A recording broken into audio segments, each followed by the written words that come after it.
Hi, I'm Lucas Pope, and this is a modeling mega time-lapse for Return of the Obra Dinn. There's a lot of spoilers in this video, so if you haven't played the game, but you're planning to play it, then you should stop watching now.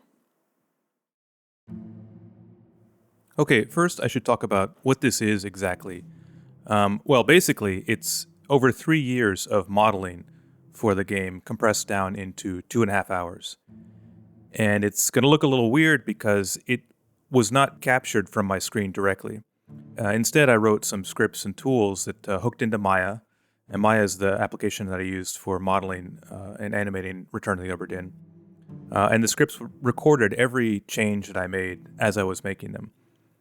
That was lots of gigs of data that had to be processed and massaged and filtered to generate this output video. And the whole reason I did it is because during the development, I was keeping a devlog of working on the game. And one of the things I did in the beginning was a few time-lapse captures just off the screen, just snapshotting the screen every few seconds. And what I found is those kind of time-lapses are really hard to follow for modeling just because everything is moving so much. I spent 90% of my time just flipping the camera around and not actually changing anything. So to take a screenshot every 3 seconds or whatever just isn't that useful when you play it back.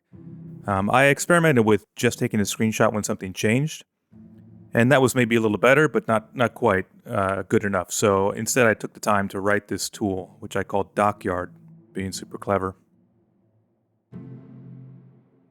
So this tool captures all the changes in textures and geometry and things like that, animation, and just dumps it to disk. And then later on, when I'd finished the game, I could go back and sort of deal with that data. It was a lot of data, and it was a lot of work to kind of massage it into a form that you can actually watch a video of it. But here we are.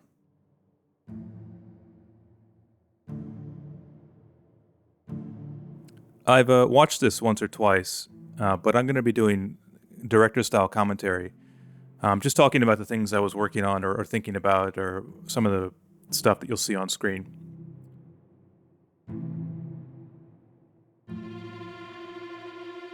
Okay, this beginning work here in May of 2015 is kind of the main reason I wrote the Dockyard tool, was to capture me working on the characters. And at this point in time, I knew I needed a lot of characters. Originally, it was 120 characters. Then I got down to 80 characters, and then finally only 60 characters. Only is the wrong word, because 60 is still a lot. But I had no real context for these guys. I just knew I needed a lot of people to man this ship. And so here, I had collected a lot of reference about what people of this time might look like, or old photographs or paintings and things like that. And so for some of these, I had reference for characters that I wanted to build for the game. But for a lot of them, I didn't have any reference, and I would just sort of pull the verts together and paint something on it. And I had a kind of primitive character building tool that I had written in Maya that let me move the verts around for the face or create sort of prototypes, and I could make build random faces and click the button a few times, get a shape that I liked, and then just start to paint over it.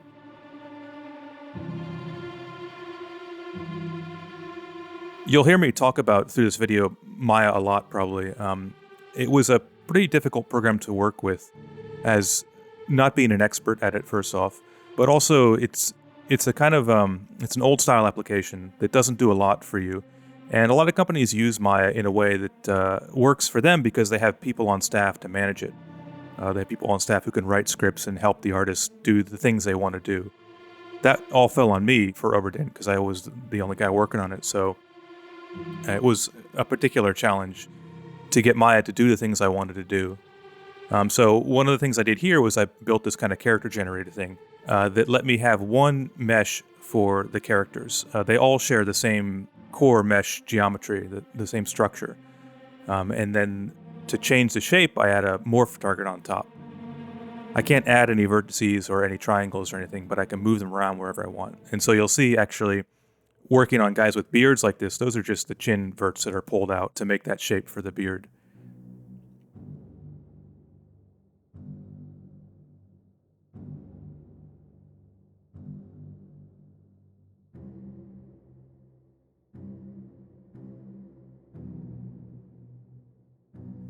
That duplicate of the body that you see appear there is the realization of this morph target thing. where I could edit that to change the shape of the character. I wouldn't modify the vertices on the original central guy here, but I would work on a copy. And that tied into the character editing tool as well, because it would just change which morph targets. I had a big list of all the characters, and I click on one, it would change the morph targets that would currently be active.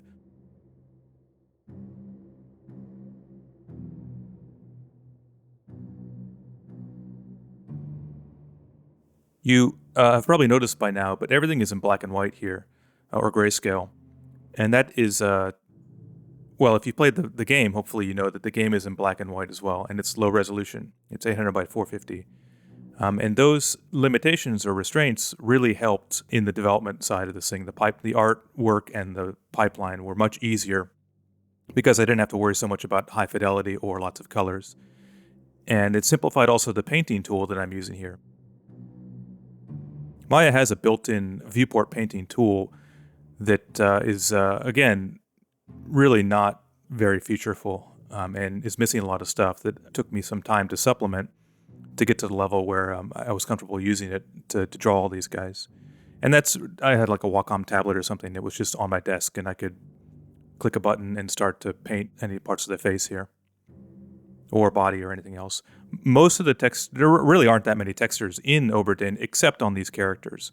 And then there's a lot on the characters. And the painting tool that I had written allowed me to create sort of layers so that I could reuse different parts and then add specific customized things on top and build them up in layers like that. So I didn't need to draw every character from scratch.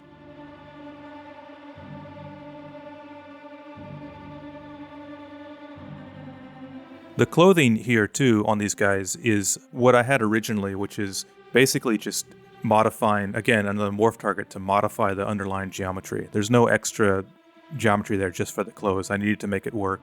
And I designed the original default base mesh with the idea that I would be moving verts around to create the clothes. That didn't hold out for long. I added more features later, or extra geometry that could be simulated as cloth when I wanted more accurate cloth, and I'll hopefully remember to talk about that when it comes up.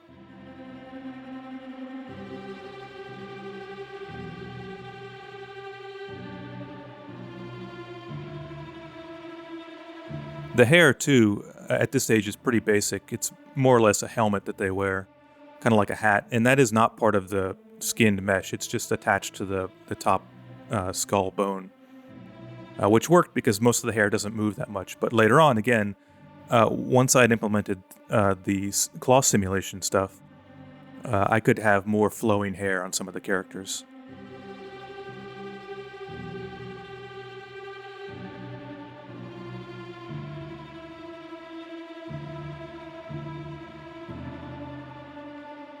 This guy here, I don't think I had reference for him, so he has a little bit more of a cartoony face than the others because I wasn't looking at a photograph or a painting or something while I was drawing him.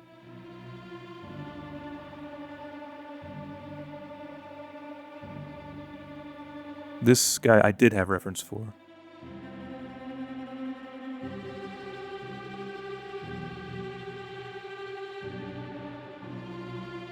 One of the things I did to get a little more variety here too with the body sizes is a very basic sort of scaling system. So sometimes you'll see the guy gets a little shorter or taller.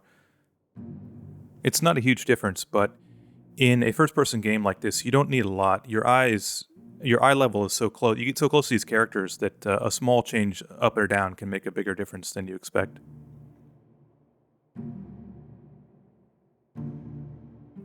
This dockyard recording was started in May of 2015, and by that point, I had been working on the game for about a year.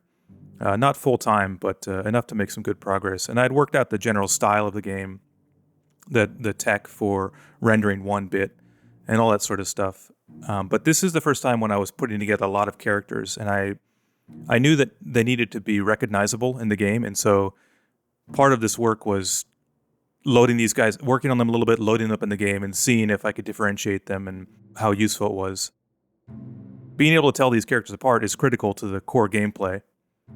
So that was kind of always a concern, always in my mind when I'm working on these. I want them to look different. I want their silhouettes to be generally different, at least with the face. But Also, I didn't know who these characters actually, their place in the game was not worked out. And here I just sort of threw together 60 random people. I didn't know who was going to be a mate or what their roles were going to be or the seaman or anything. I just kind of wanted a good cross section of individuals.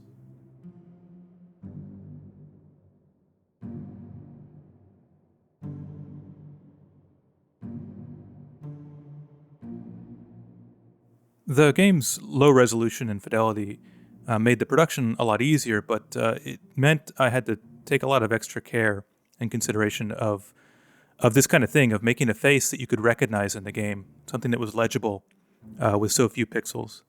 That was a pretty fun challenge, so I'm not complaining.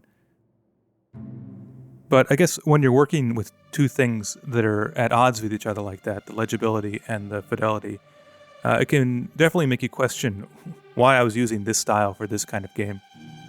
Luckily, it was always in my mind that I wanted to be careful about that, so I worked on it and considered it for a long time until finally shipping the game.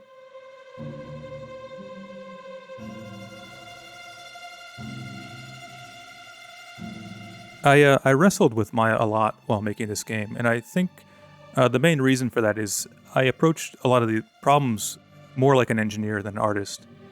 So instead of powering through it as an artist on the art side, I would try to solve the problem with a script or some programming thing. And that's probably not what you should be doing with an application like Maya.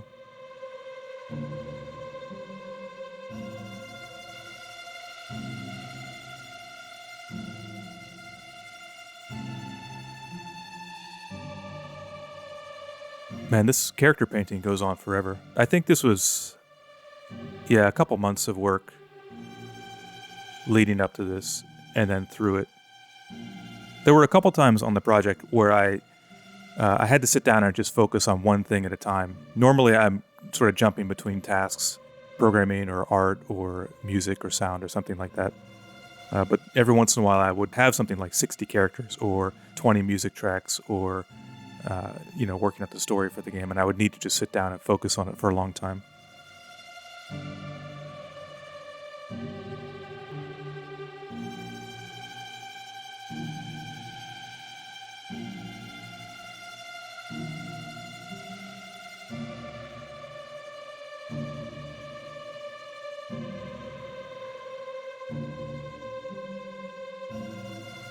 It's a great mustache on this guy. Using the randomized character face thing, I found that you can go pretty wild, and it looks too wild, too far. But you paint the whole thing out and you put it in the game, and actually it looks just fine. And that helped too with making each character look a little more unique.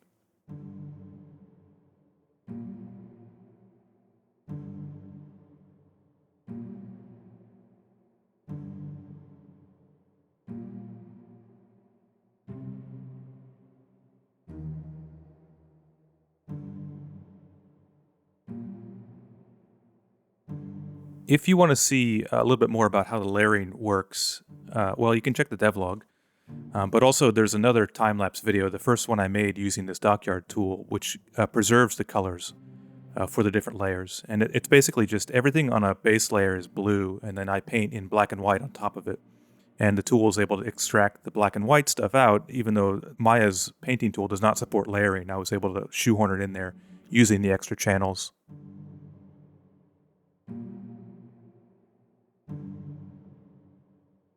Are some sweet sideburns. Here is the female character model. And again, this is just the base male character model that's been morph targeted to be more of a female shape and scaled down a little bit. This character here is one of the first ones I made for the game, and she never opens her eyes. It was one of the things where I drew her as I needed her for that one scene, and then planned to go back and do the variations that I needed later, but actually she never opens her eyes anyway, so... these are more female characters based off of the original one. You didn't see me paint that first girl's face because I had painted it in some other context, in the preceding year, and then just I reworked so many different tools and parts of this pipeline over the years that I would have to take my work from one version and sort of port it to the next version that would allow me to do more and bigger and better things.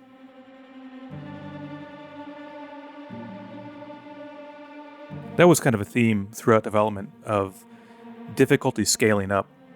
From the very beginning, I would implement something or plan something out, get it to a certain distance, and realize, well, this is not going to scale up to 50 scenes and 60 characters and whatever have you. So I was sort of always reassessing and refactoring my processes and systems and pipeline. I think that's common for lots of games, and one of the challenges is deciding, okay, do I refactor the system or do I just power through it? And enjoying those sorts of problems, solving those problems, I really refactored a lot.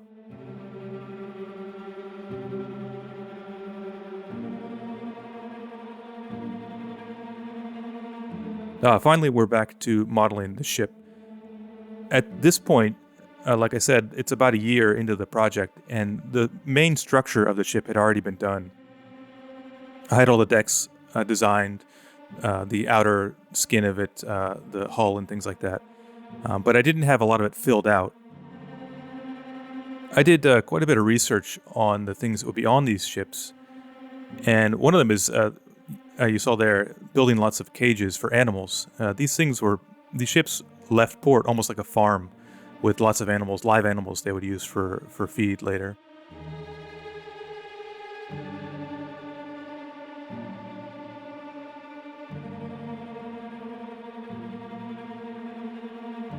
I enjoyed doing that kind of research, and a lesser known thing like that, I think, was one of the things I liked, including those sort of details in the game.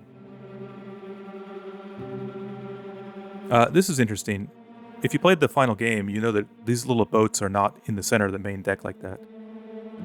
For a lot of ships, they are there. For the real ships, they would put them in the middle like that, but I had trouble getting enough space to move around up there for the different scenes I wanted, so those launch ships moved from the center of the main deck to the back in the aft deck.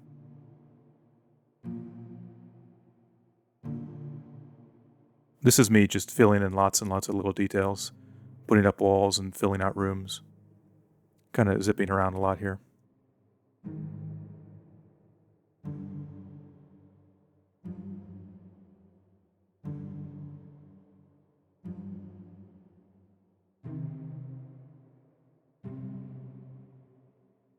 As I used Maya more and more and I got better at it, I ended up going back and redoing a lot of things, either more optimized or just in a better way. That's probably pretty common too.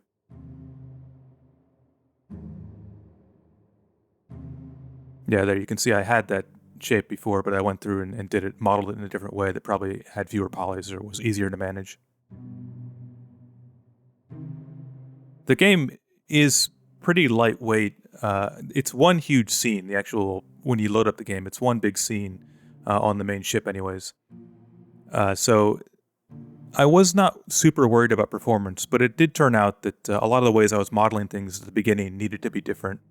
Too many small pieces that needed to be combined, that sort of thing.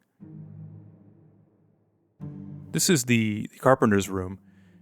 And one of the things I really enjoyed, on top of just modeling lots of little small things, that's fun in itself, but creating these environments to tell a story and to give the player information. So I needed the player to orient themselves to who would be using it or to associate it with a map as the carpenter's room. So just putting, axes and saws and stuff on the wall. Not that I think one character uses one in one scene, but it's not intended to be a room that you get a lot from. Really just the information that this is where a carpenter would be working. Here's the gunner's store.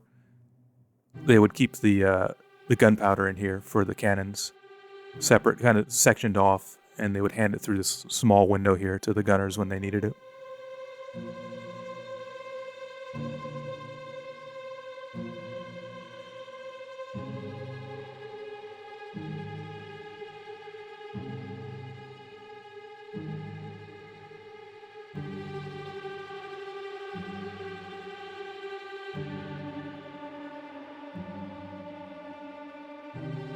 From time to time, you'll see this kind of cloud of objects off to the side of the ship. That was my library of objects that I could reference in to different parts of the ship. And at the beginning, and for most of the game, this is all one big scene, basically. If I knew more about Maya, or I was more experienced, I wouldn't do it that way. But there were a lot of advantages to keeping everything together like this. The cost was I needed a fast computer or just deal with kind of some slow issues sometimes. And up to this point, and for a while, I had everything in this one scene. Later, that really fell apart. Another one of those times where I had to rethink the overall implementation of something. But at this point, it's all in one scene.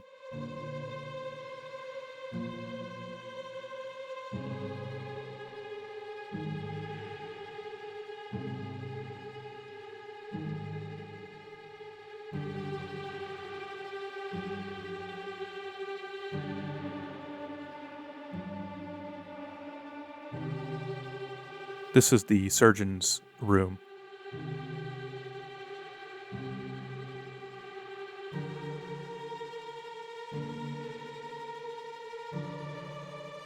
Spent a long time on those books, looks like.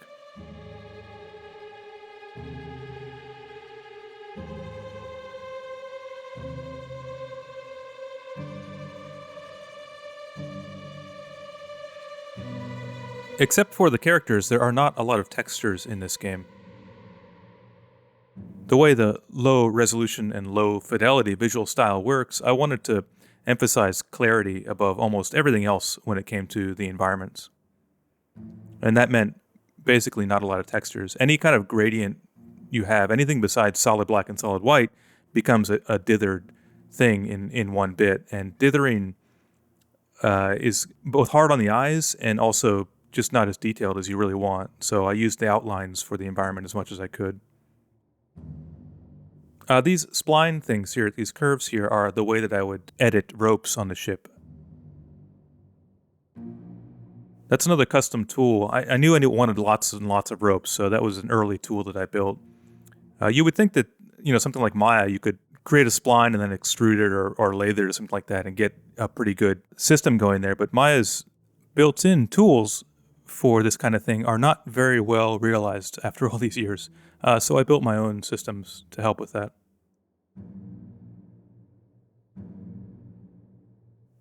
From time to time, you'll see like this where the background is missing or something is not quite lined up. That's a recording issue with just the data that was recorded.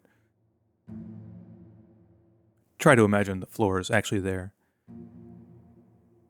With this recording tool, Dockyard, I more or less wrote it at the beginning or in May of 2015 and then left it recording for 3 years. I checked it every once in a while, but not very thoroughly. So there are some holes in there that some I was able to patch and some I wasn't.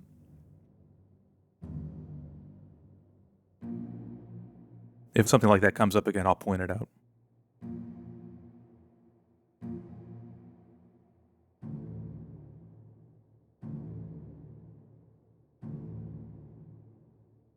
At this stage in the development, I think I had some of the story worked out roughly, but definitely not everything. So you see me here working on the ship and adding all this stuff in. That was not with a sense of how it was actually going to be seen or used in the final game. It was more just, okay, if I just build a reasonably detailed ship, then I can stick a game in it.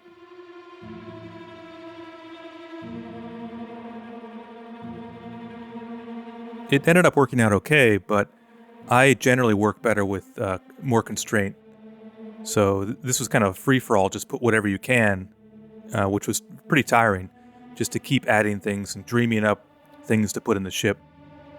And in a lot of cases, it ended up being kind of a waste of energy. That anchor you saw me model just there, I don't think you can see it in the final game. It's off the front of the ship, and so almost totally invisible.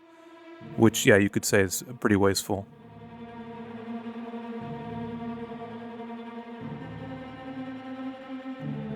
Also, yeah, you could just see it there. The inside of the bottom of the hull is modeled, which you never see in the game. I later cut that out, but it was in there for a long time. I went through and just chopped the whole thing out for the final game because you never see it, just a waste of geometry. Here's some work on the hand. the player's hand itself. Those that cargo thing, I don't even know what's in there, but those were generated with Maya's physics simulation, roughly. And I had big plans to use lots of physics simulation for this. After all, the final models and shapes and things are all baked and then exported to Unity, so there was no runtime cost for simulating things. But Maya's physics simulation is actually really hard to work with. It uses the animation timeline, but I was already using the animation timeline for different articulations of a ship throughout time. So each flashback would be a time on the animation timeline. So mixing that with the way Maya does physics was pretty difficult. Just wasn't working well. So I ended up simulating a lot less than I wanted to. These ropes are a good example. I wanted to have simulated ropes all over the ship, but I could only do it only when I could handle the burden of it did I actually do it. And so for these, I just ended up modeling 6 or 8 different rope bundles and peppering them around. Not that it's a huge sacrifice. That's how most games do it. I just wasn't quite experienced enough with this level of modeling construction.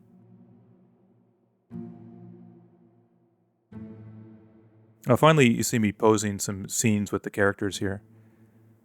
These scenes are still all in the main ship file, just the one file I have. So I would bring the characters in and then pose them. And then they would appear only for one slice of the animation timeline, so I could move around and go to different scenes. That's one of the major things that didn't scale at all. And I had to work out a different system for that. You just cannot load lots of character references in like this and work with them in any usable way.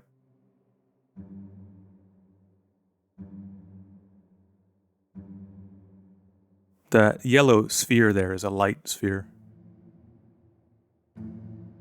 Pretty much all the placement and modeling and environment setup was done in Maya, whereas a lot of games do some of it in Maya and some of it in Unity. And the reason I wanted to do it in Maya is because I knew I wanted the characters to be interacting in detail with the scene. I wanted their hands touching things and their bodies laid over things. And that's a lot harder to do if you're working with separate parts in different applications.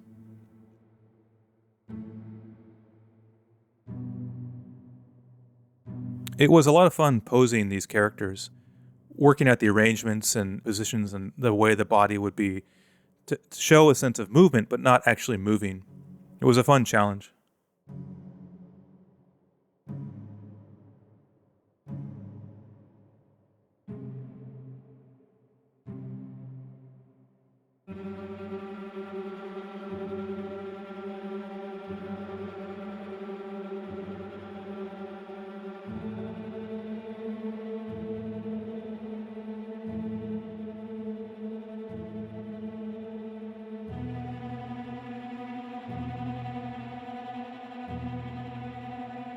One thing you might expect is a kind of ragdoll system here, but I never had any simulation on the characters themselves. On their clothes, but not on the characters. So anytime somebody was dead, I had to just pose their body in that position. And it helped that I had all the geometry there to pose them against.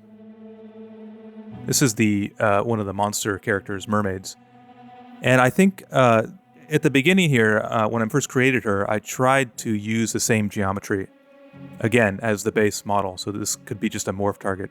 I gave up later because I needed more detail in some places, but here I'm at least trying.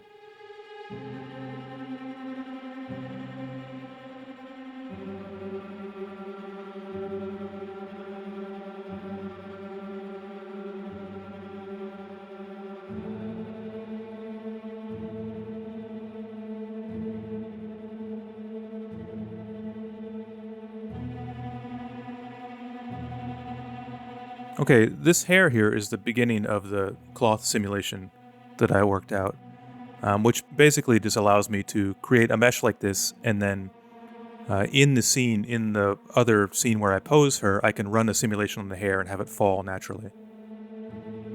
That started with just the hair here, but it became the system I use for all of the clothes later on. There's a good example of the benefit of having everything together at once. I can just start modeling a spear that I need in a scene right then and there. It's already there, and I can put it in her hand or whatnot.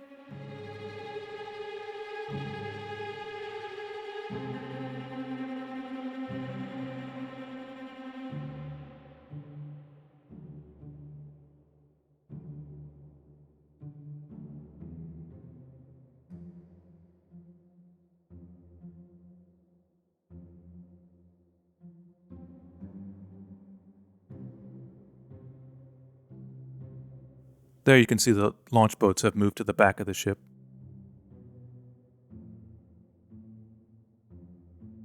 I think I'm remodeling for better geometry there.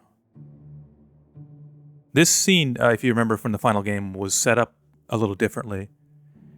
And that was kind of an ongoing process of adjusting each scene. The progression through the game works a little bit oddly. And so getting those to all tie together required, a lot of just small adjustments along the way.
A funny thing I realized much too late was that everybody's based on the same base model, and the thumb was too long, which made which meant I had to finesse every single hand in the game to make sure that it looked natural. Because I couldn't go back and at that point when I noticed it, I couldn't go back and fix the core geometry. I had to just fix every hand in every scene, or just keep it in mind. I hadn't done many scenes by the time I noticed it.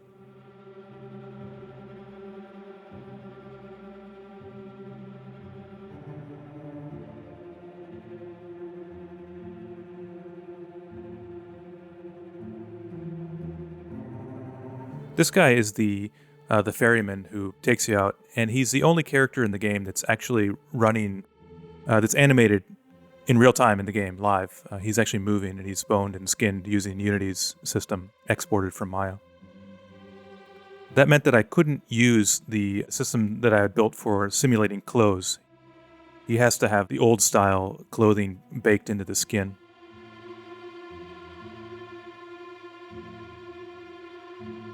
Adding a bunch of extra rigging and ropes and stuff.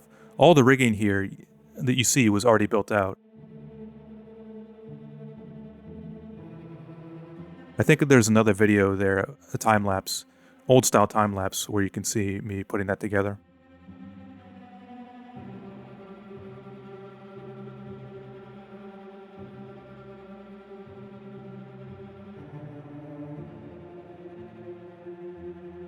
This you see here is me working to clean things up and get them ready for a public demo at GDC.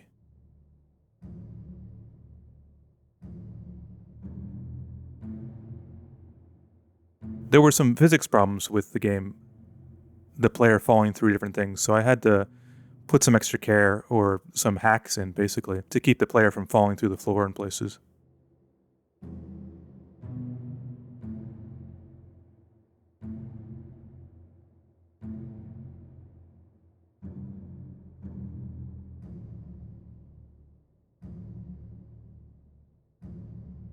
That light near his face is to illuminate him a little bit because the ship you start, the little boat you start on, is in the shadow of the Obra Dinn, so you couldn't see his face very well. I added the light here, but actually the way lighting works against skinned meshes in Unity is a little weird, so I don't think it worked quite right. Wasn't bad enough for me to spend any more time on it, though.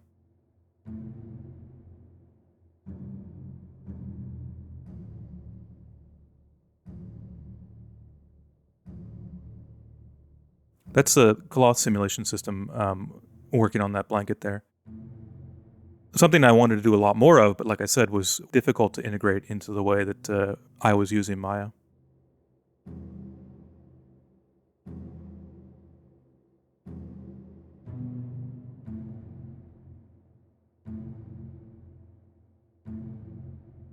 This is the Kraken tentacle, which looks pretty basic here, but you get it in the game and it's fine.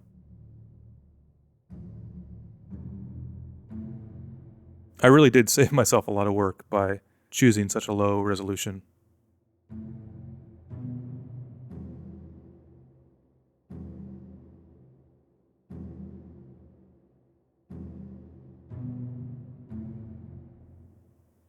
The sweeping geometry there is the sort of dust trail that is generated by this rigging as it falls down.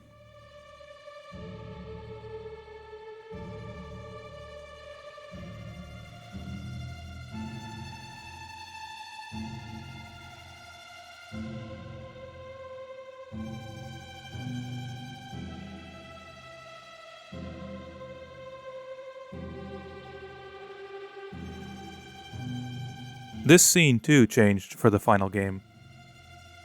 At this point, the whole story wasn't worked out, so I didn't know who would be alive or who would be dead or who you would see disappear in the different flashbacks. So I kind of just put together whatever that looked cool here. And that was the public GDC demo in March of 2016.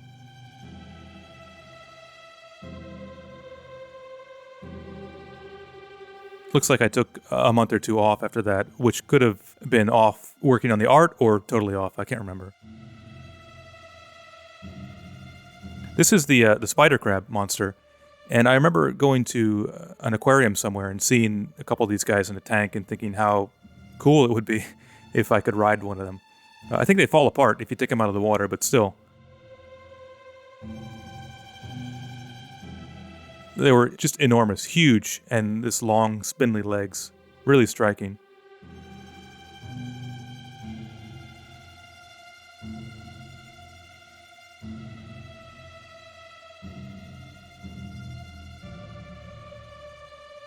Creating this character was a nice, not break, but a nice change because he's rigid. So he doesn't need to be boned and skinned in the same way as the flexible characters, crew and stuff. And that was nice. That just made everything a lot faster to do the IK chains and to the binding and things like that.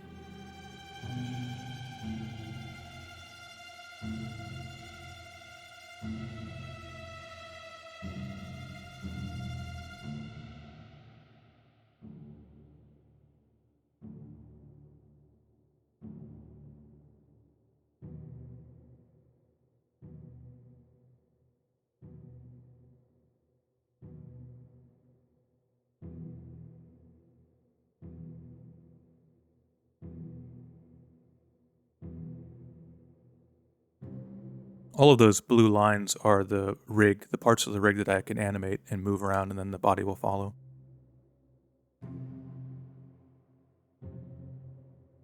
The painting is a little hard to follow here because the shape is so different.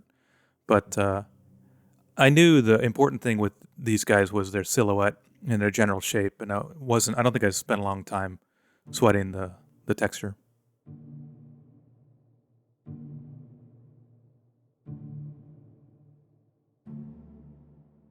Here's the guys that are riding them, kind of like kelp men.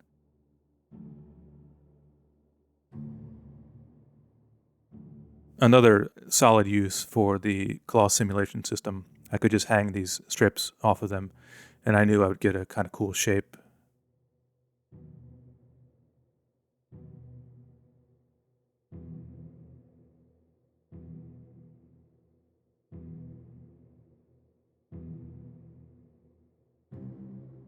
All right, this is, I think, the beginning of the next system for managing all the different flashbacks. And what I did is I had a separate scene for each chapter, and I would reference in the characters for that chapter that I needed, and then hide and show them on the different frames. So if a chapter had 10 pages or 10 flashbacks, there would be 10 frames of animation, say from 50 to 59, and each one of those would be a different flashback. So I could kind of like scrub through those and see the different things and make sure that from one scene to the next, everything was consistent and contiguous, sequential. And then for actually getting the ship in there, I would that was just a reference that I could pull from the main ship file, and I couldn't edit it there, which slowed things down a little bit. But performance-wise, Maya just could not handle everything together in one scene, anyways. So doing this kind of referencing system made it work a lot faster, just the performance-wise.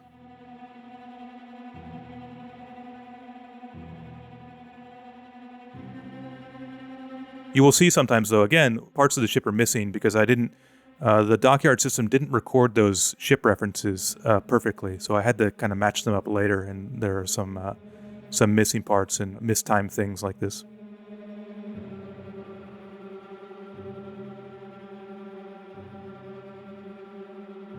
My general process for these flashbacks was to first get all the characters in, and then kind of T-pose them in T-pose, set them all up generally where they would be in the final scene, then do a lot of iteration with the game itself to see how that felt, or between the different scenes to make sure they connected.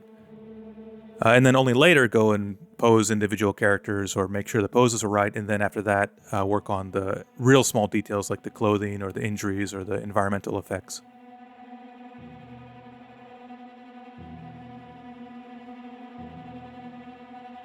Here, you're going to see a few scenes that don't appear in the final game because they were created as a model for the sketches in the book. The book has a few sketches of different scenes done by the ship artist, and I posed those all out so that I could basically trace over them. And some of these are not used at all. This was a scene with all the mates and their stewards, a way to let the player correlate them together, but I ended up not using that one.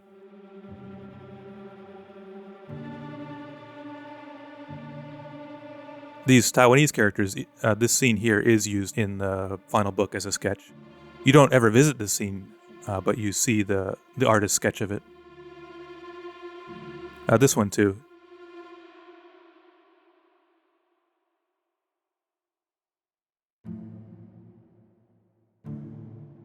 It's the Make Way sketch where you see everybody on, not everybody, but a lot of the characters on the top deck celebrating the initial voyage, basically taking off on the voyage. It's not from reference, but there were sketches and drawings like this from the period. It's one of the things they would document.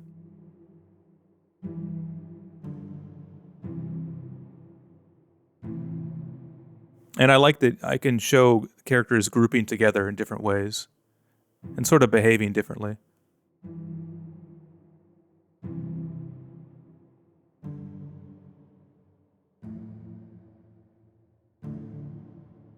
This guy's goofy pose is actually from reference. There is a sketch of some guy laying down on the stomach playing dice like that.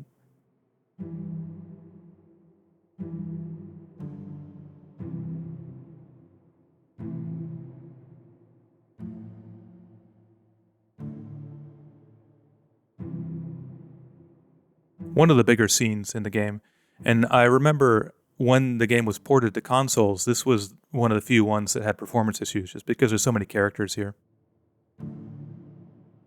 The sketch version of it, actually, this is one of the scenes you visit in the game, and there's also a sketch version of it. The sketch version has a few more characters that you can see beyond where the game lets you go.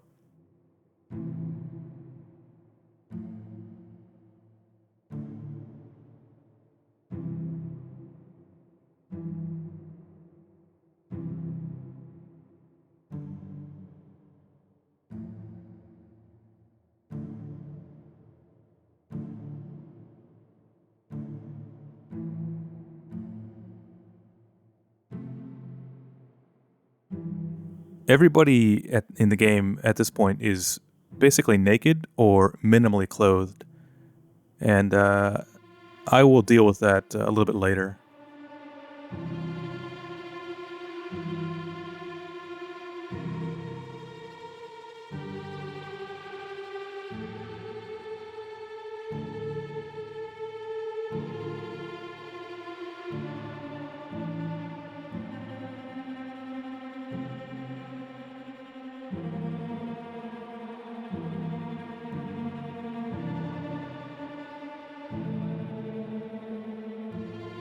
All of the modeling in the game I did myself, except for these farm animals.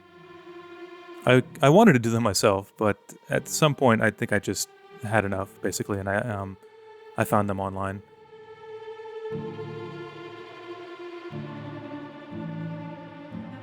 Something kind of similar to the thumbs too long problem. I realized, and you can kind of see it here, the posture on these guys was a little off. The lower back bone and modeling on the base character model gave everyone kind of a weird posture. I couldn't fix it in the base mesh and rig, so I just had to go through and make sure the poses were okay in every scene, and they didn't have this weird arching back. The body bag here became a nice, not gameplay element, but interesting component to the game because you can't see who's inside. You know there's somebody dead there, but you don't know who it is.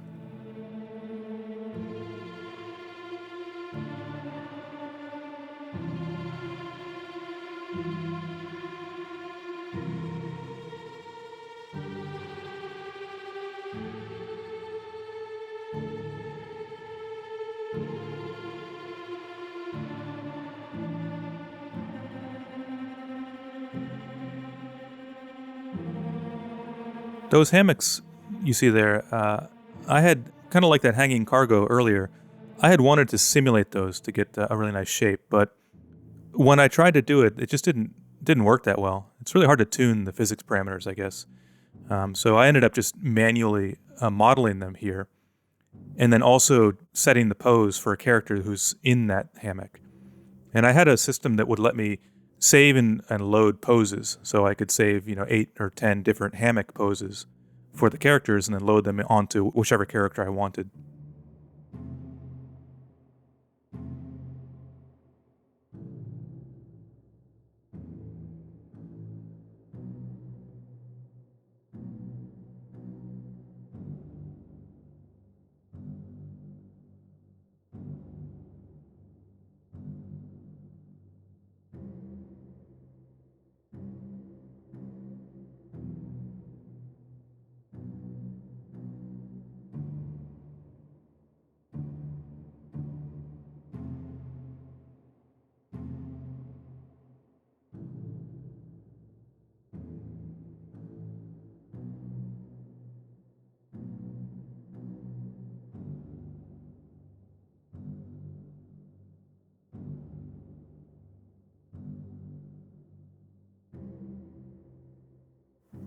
His feet flip back there, freak out there, and that's something that just happened every once in a while.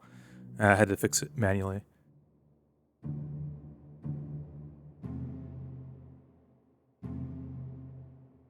I think it had to do with the pose loading and saving system that I wrote, and that's just a quirk with Maya. And at a certain point, you just learn to live with those kind of quirks.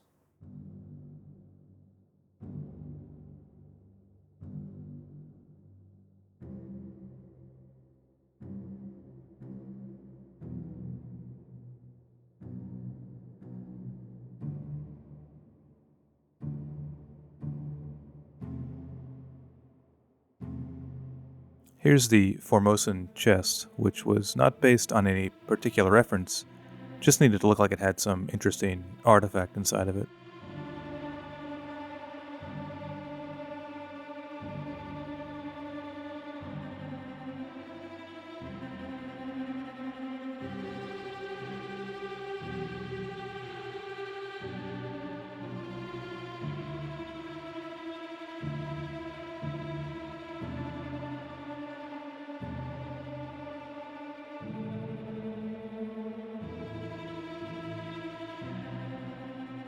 This is the anchor rope, and I tried a couple different ways to get this working and ended up, I think, just using the rope system again and making a huge curve that wraps around.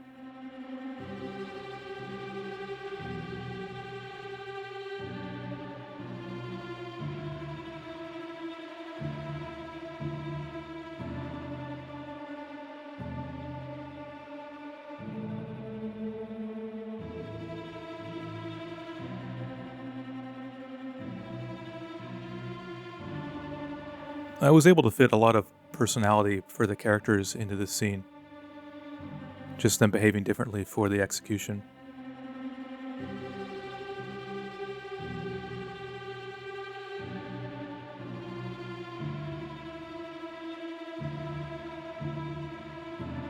This guy here is the ship's artist, and that was a real position. Sometimes on these ships, they would bring somebody along who could document the voyage. Right here, he's drawing the sketch that you see in the book. His viewpoint is not quite right from where he's sitting. The actual viewpoint for the sketch is a little higher and further back, just so you can see more. But when you see him here, the idea is you would connect his position with the viewpoint of the sketch in the book and be able to figure out his identity.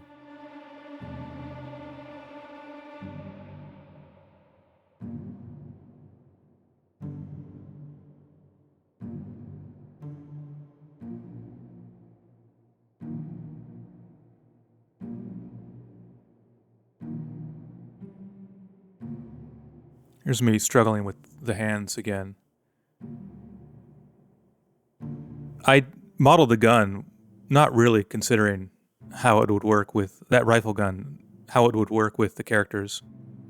And I don't think I ever went back and really fixed it. So there was some struggle there to make sure that their hands could be gripping it in a natural looking way.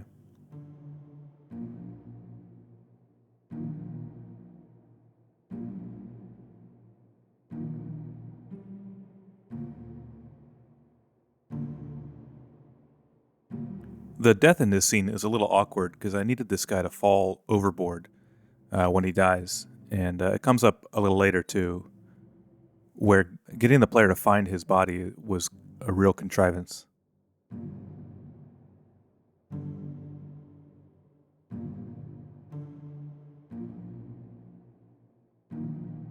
If you check this scene in the final game, that guy right there that I'm editing now, I guess I moved him or changed something because there's a rope passing right through his head in the final game, which I didn't notice until it was too late.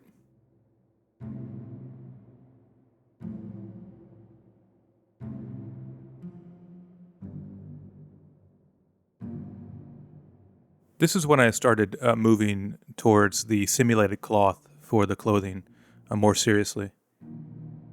Basically, what that means is instead of having the clothing be part of the skin and to move with the skeleton like everything else, it's a separate piece of geometry that's not directly attached to the skin. And it relies on Maya's cloth simulation to move the clothing from this T-pose position where I modeled it into the final pose of wherever the character was.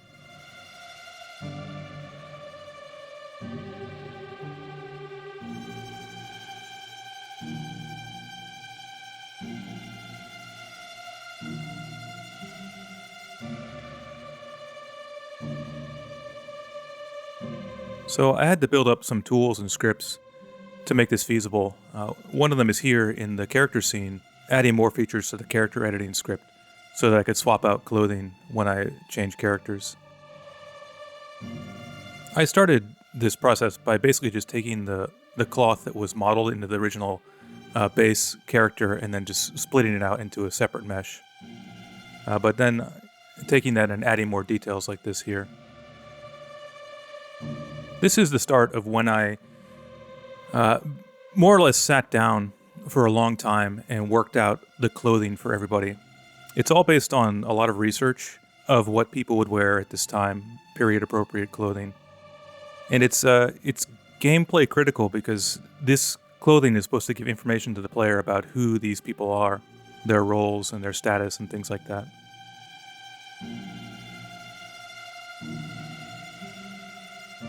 Before doing all this clothing modeling, I made a rare move for me, and I designed everybody's clothes on paper first. There's a certain style to wardrobe design that I sort of copied. It's very loose and quick.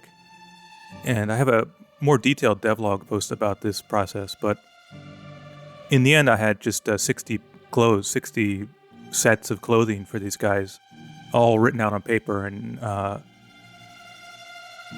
that made modeling it a lot more straightforward, and also gave me the chance to work a little more smart and share data between these different clothing sets. So, for example, there's 3 different waist heights, and if you had a shirt that matched the top waist height, then you could put it on any character that had the same pants that matched the top waist height. I would customize it after that using the layering system, but as a way to save time, it was really helpful.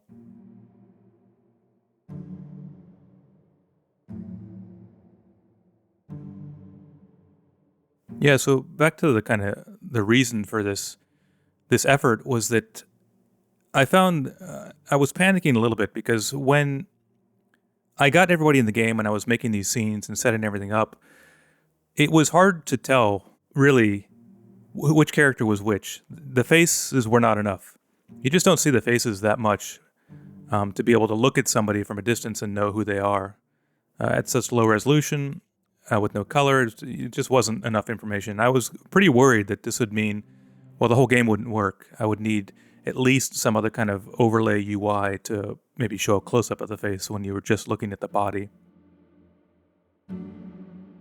But yeah, I really didn't want to do that. And so instead, I decided just to focus really on making the clothing unique and distinct and differentiable enough that in-game you could recognize people based on their clothing.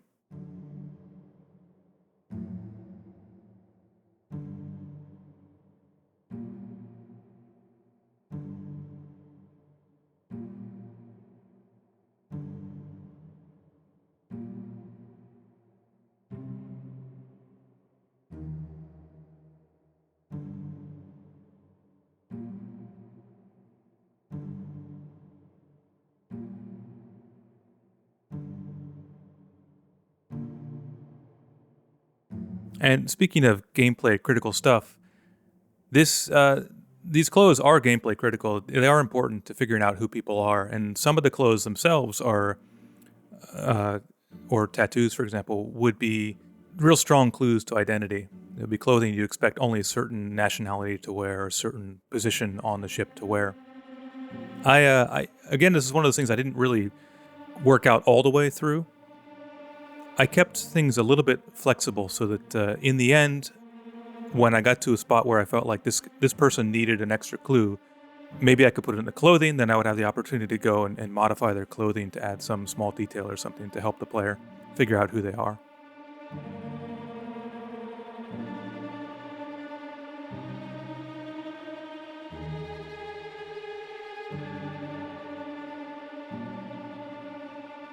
And speaking of that sort of stuff, when I started the game, or when I had my first ideas for this game, one of the things I thought for sure was that everybody would be covered in tattoos. And I even envisioned some way for users, players, to submit some tattoos that I could include in the game. Kind of like with Papers, Please, where people could submit their name and it would become an immigrant. But what happened is I worked on the game for so long without putting any tattoos on anybody that I reached a point where I didn't need them. And that happens all the time in my in my whatever sphere of development, is that something I plan for, I kind of put it off, assuming that I'll do it later, and then actually when it comes to the time to do it, I find I don't need it. And I just didn't need, there wasn't a lot of exposed skin to put tattoos on. And given the way that the game kind of works in the end, having fewer tattoos was actually better, because that way a tattoo became a more important mark on these guys. And so in the end, I think there's only 2 tattoos in the whole game. One of them is critical to identifying someone's nationality, and the other one is just kind of a neat way to reveal who somebody is without seeing their face.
All of the painted stuff on here is all hand done, so it can look a little cartoony when you see it clearly like this in the viewport. But again, in game, with the way that the filter works and the 1-bit turns out, it looks fine. So I worked pretty fast and loose on these because I knew that I could, basically.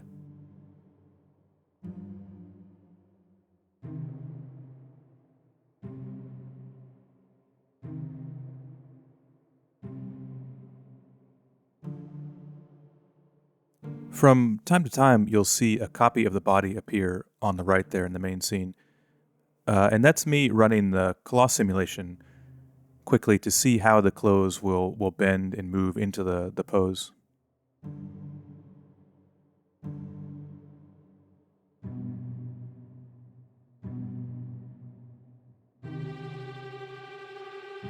I had to do a lot of finessing and special casing to make these clothes work in all different poses. Sometimes you have to run this physics simulation with a lot of accuracy, some without much accuracy. Sometimes you need to pin a lot of the verts to the main mesh so that they don't move or they're more rigid, and then let others flow freely. In some poses, like if somebody crumples into kind of a lump on the ground, that's one of the hardest cases for the physics to get right. Just the cloth is self-intersecting and colliding too much. And so there was a mode where the cloth could behave more like a straight skinned mesh and stay pinned to the body until the last second and then kind of go loose for a frame or two of simulation.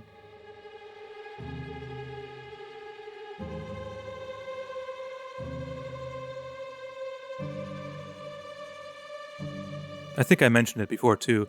All of the simulation, everything was all done in Maya and then baked into a totally static mesh and exported to the game. So the game, except for that one fairy guy at the beginning and the player's hand, which reaches for the door, nothing is skinned or really that interesting on the runtime.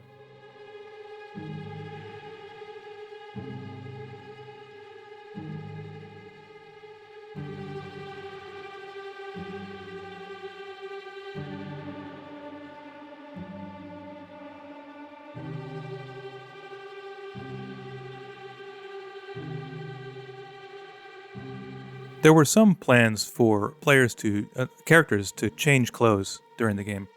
So maybe one guy would have one set and then he would change to others in later flashbacks. I did end up taking jackets off and making a few other small changes, removing hats and things like that. But I realized it was more important that these guys stay recognizable throughout the game for the player than to meet expectations of variety, I guess, within one wardrobe.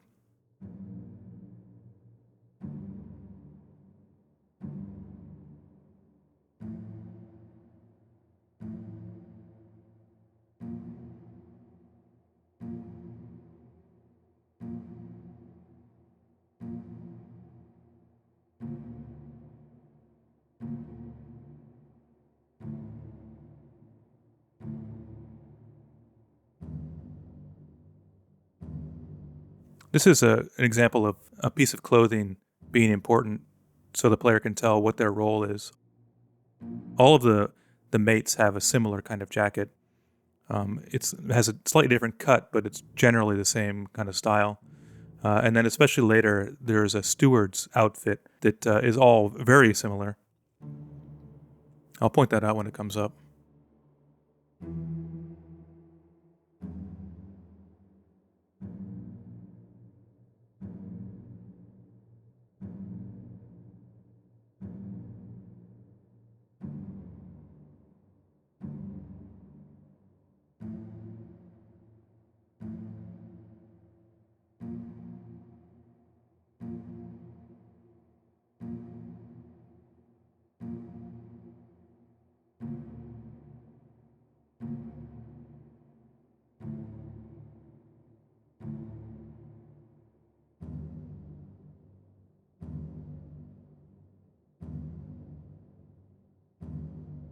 I'm going through and standardizing the waist heights here, which makes sharing the articles of clothing a little easier.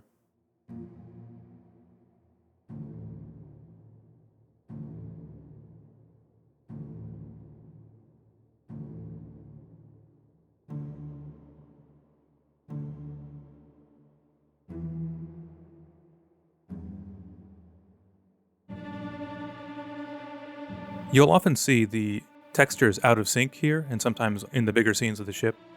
That's just because of the way that the dockyard recording worked. I designed it so that it wouldn't slow me down while I was actually modeling things, working in Maya.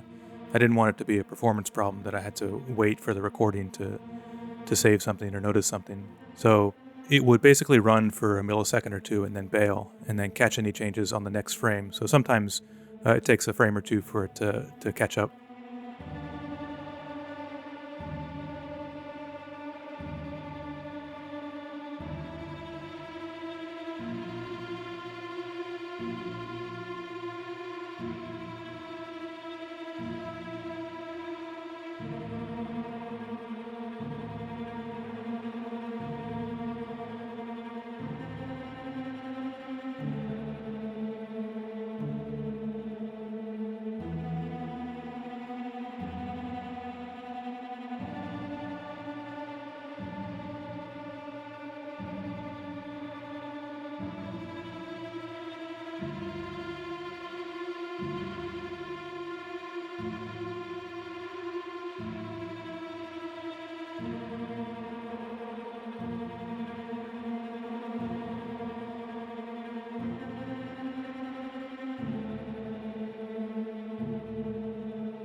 This guy, the way you see him now is not how he appears in the game. Here he is at regular size, the normal average size for the character.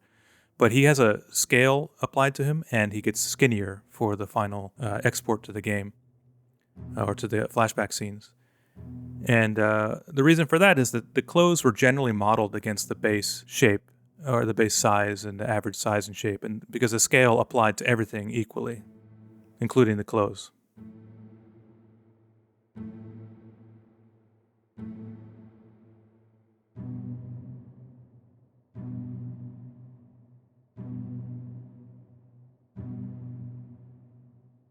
Yeah, here is the steward's outfit. And all the stewards wear the same exact jacket. And I was able to use that as an important clue for the player by including one of these jackets in the room that is labeled as a steward's room on the map. So if the player finds that jacket in the room and sees it, they can correlate it with the people wearing these jackets in the flashbacks. This outfit is modeled after a photograph of an actual steward on an old ship. Not quite 1807, but close.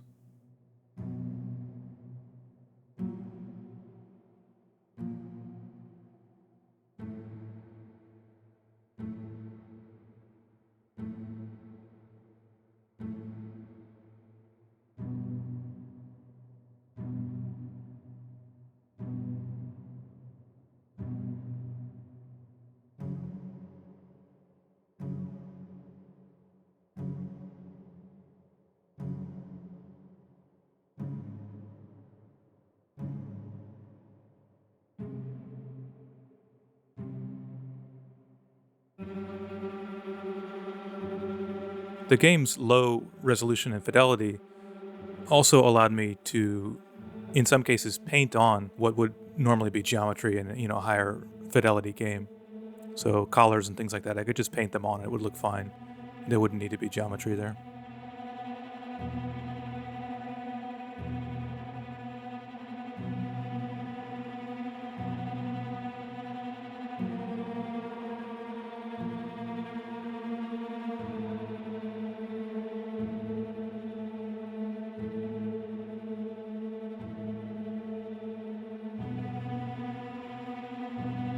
Some of the characters have clothing on top of clothing, say a shirt and then a vest on top. Those were pretty much the trickiest ones to get right when it came to the physical simulation.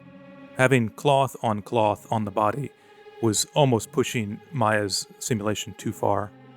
So I just had to be careful with those or hand tweak them a lot.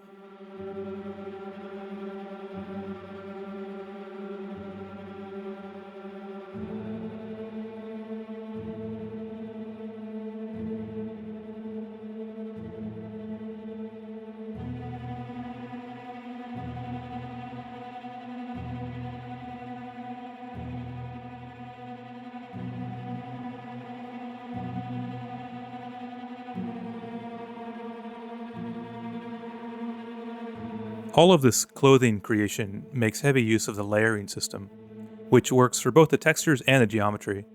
So I can model a belt, the geometry for it, and texture it, and then apply that same belt to any character. And it will relayer those on the new character.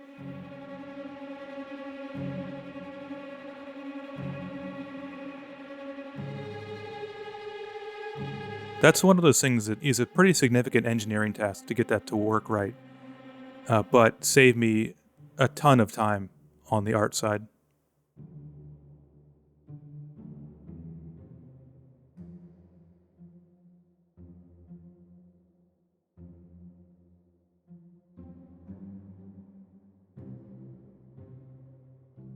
The game has no color, but it does have dithering of the shades of gray, and it's used heavily on these characters. So there was some finesse with choosing the right grays and blacks and things for these suits to make them legible, but also look like they're black. They can't actually use black. I have to use a dark gray or something.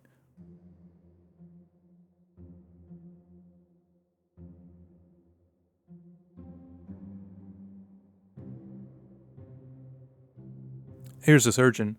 I think I modeled these clothes roughly after one of the characters in the Master and Commander movie.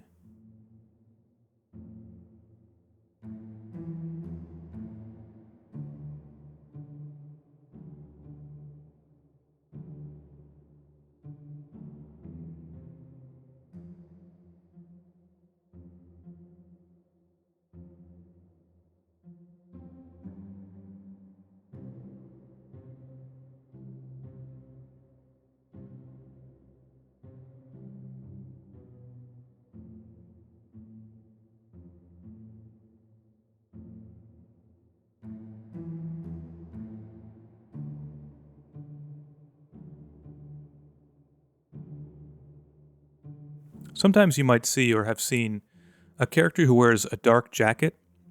Underneath that jacket, he's got the same kind of shape painted on his shirt. So the shirt has black spots where it would be underneath the jacket.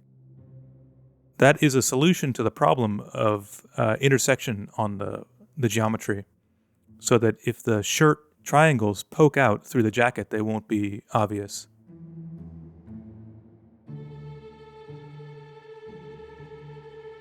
One of the reasons the claw simulation was pushing Maya so far here is not because it had a lot of faces or a lot of triangles, but because there were very few triangles. So it was harder for it to resolve collisions and intersections. If I had given it a lot more triangles, it would have been easier, I think. But instead of doing that, I relied on the game's final low fidelity output to fake it, basically, to fudge it. So that as long as the shirt inside was dark and those faces poked through the jacket, you wouldn't even notice it.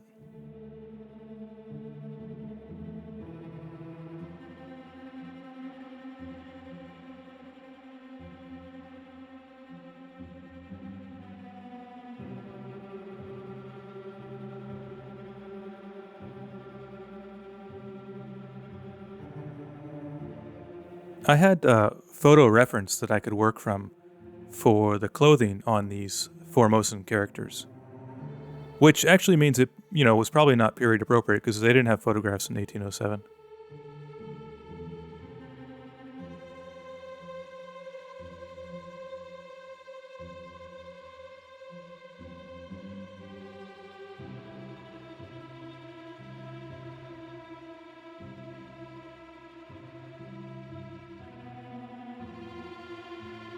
You should notice that I'm painting a lot of light and dark and shadows and stuff in these textures.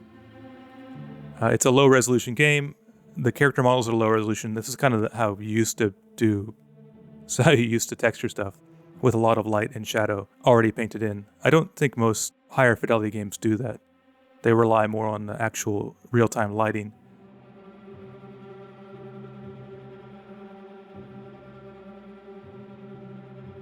For me, though, the last most similar thing that I worked on in 3D like this, at least generating art myself, was Quake mods back in the late 90s. Even though I had worked on more modern games, it wasn't as a 3D artist like this. So I just kind of went back to the techniques and methods that I was familiar with from the low poly days.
No idea what all this is.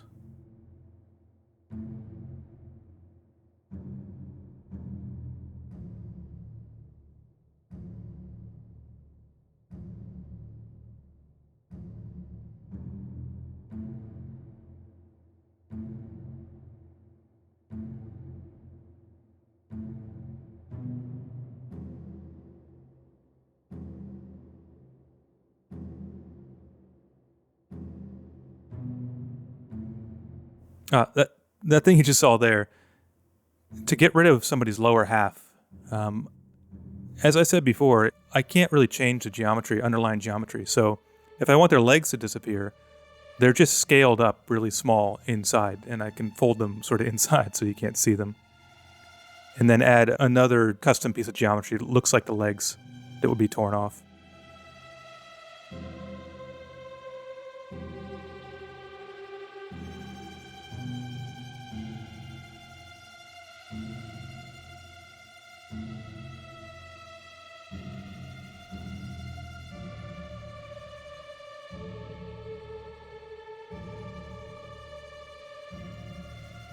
This work is a more advanced version of the scene with the Kraken. Getting ready for, I think, PAX Australia, where I took another build of the game for a public demo.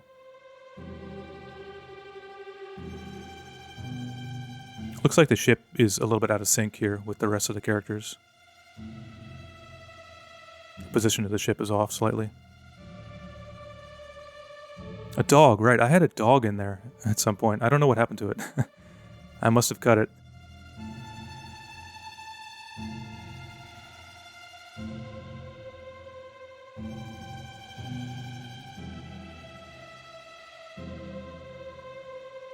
There are several special effects in the game. One of them is a dust that you see everywhere, kind of little dots, particle cloud on all the flashback scenes.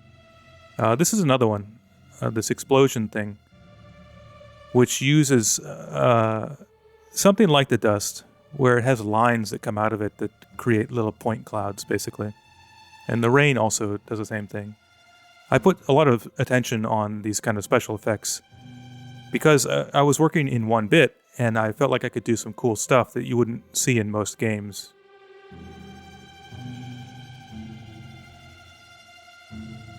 In particular, translucency is not that legible in 1-bit, so you lose one of the most powerful special effects tools in most games, which is particles. I like that I couldn't use the standard particles for muzzle flashes and smoke and fire and things like that. And I had to come up with new stuff that looked cool in 1-bit.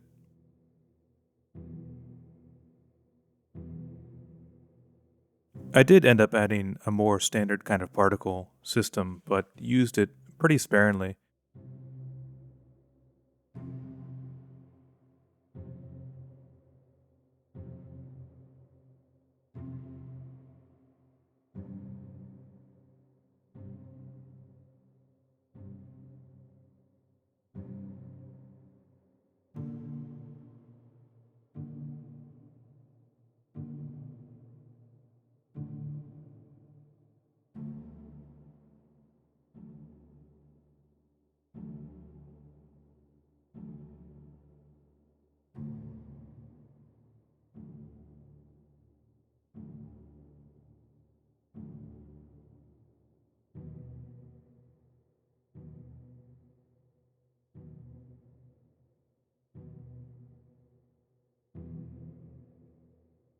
This guy here who gets torn apart, you can see at this time, back in October 2016, his body ends up on this broken cage.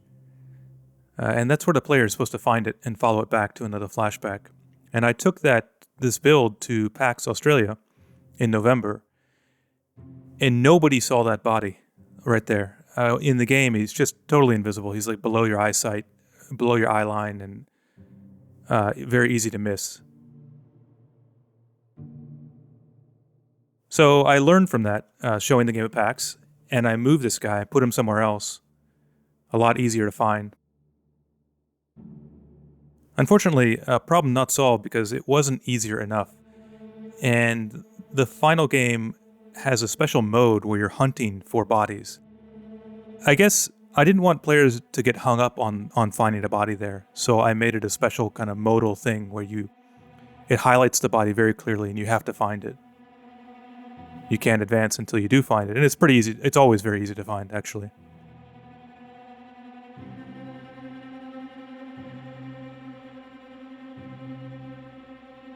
Here's some of me experimenting with Maya's fluid simulation. Like with the other physics simulations, I had big ideas about using fluids everywhere for blood spurts and water crashing over the deck and all kinds of things like that. I thought it would be cool. Most games don't have super cool looking fluid stuff. Here's a PAX Australia demo. It was on November 2nd, 2016. But again, this is one of those things where getting the fluid simulation working in Maya in a way that was manageable for these scenes was really, really difficult. As many parameters as there are for cloth simulation, there's 100 times more for fluid simulation. So in the end, I think there's one or two simulated fluid things. I simulated a few blood sprays from bullets and then just reused them across the entire game, scaling them and rotating them and making small changes.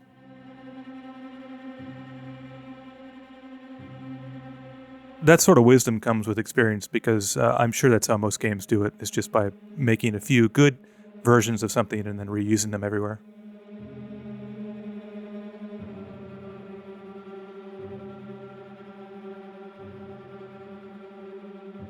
This scene is the one that puts all the characters in hammocks. And I was able to use the cloth simulation here to make this really nice, customized for each guy, basically. For each person in a bunk, I could have a custom blanket laying on top of them.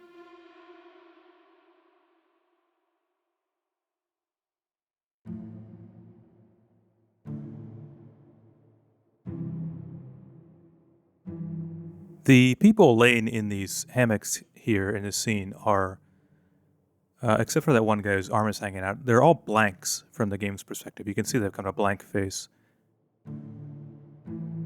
There was an automatic system to associate faces with their characters, and I didn't want that kicking in here because you're never supposed to see their faces in this scene. When they're in the hammock, they're covered by a blanket, and maybe you could sneak through and just get a tiny little peek of the face. And I didn't want that to trigger the game's recognition that you're looking at a face and to show you some kind of clue or something. So all these guys are just empty vessels.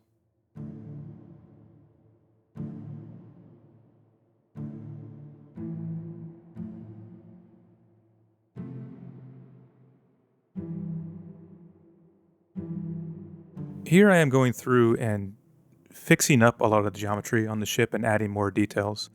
It happened in a lot of passes over the years, I guess. But I had to do optimizations on the geometry pretty frequently for performance, just to keep lines of sight reduced and geometry split correctly and things like that, so that the engine wasn't rendering too much stuff at once.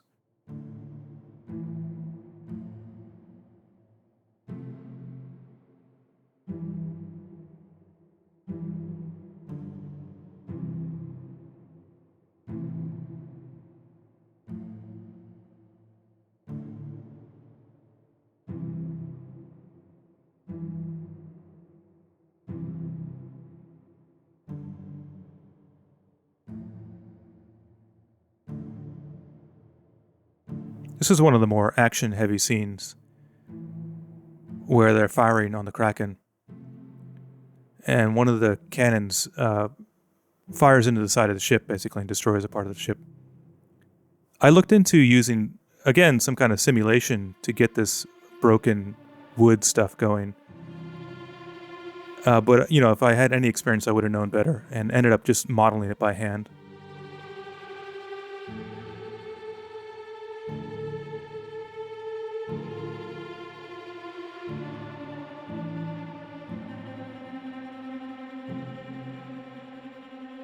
Yeah, there you saw it quickly. And here's splintering the side of the hull where the cannon blasts through.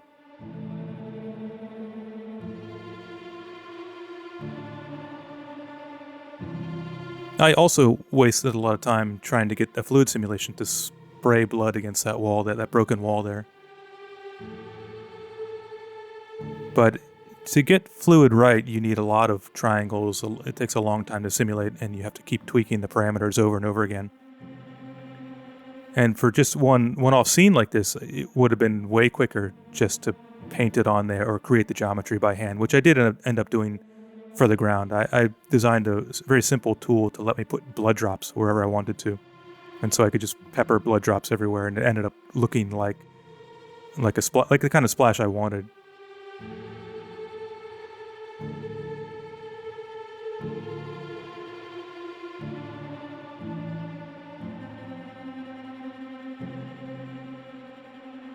It's worth mentioning that the tentacle there you see is also a kind of a custom rig thing. Maya doesn't have a good way to adjust a curve, so I wrote kind of a tentacle rig system that allowed me to easily adjust a curve, and then the tentacle itself, the geometry itself, is sort of bound to that curve. And it allowed me to do cool stuff like wrapping a tentacle around the cannon like that, or wrapping it around somebody's body, which would otherwise be pretty tricky. But I could wrap it exactly around the geometry. In the character file, I had all the individual characters, and I could add clothing and make changes to them and whatnot. And anytime I needed somebody to make an expression or open their mouth like that, or have their hat off, or have some injury, I would duplicate the character and make the changes there. So it became basically another character, and then I would export that and then use that guy in the scene instead of the original one. And the duplicate was still built on top of the original, so making a change to the original would also apply to the duplicates.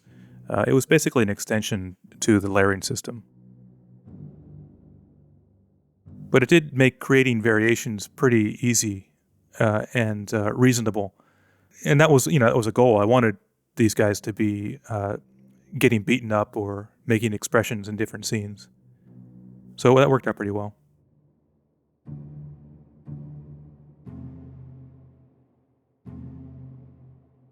One thing that was a little tricky was keeping the player from going to places they're not supposed to. There is, in every flashback, there's a zone that you can stay within. The world fades out beyond that, so you can't get outside of it anyways. But in some cases, there were stairs like you just saw there, and I needed to keep the player from going up those stairs. And to do that, I would put a character in the way. Just sit somebody there to block the player.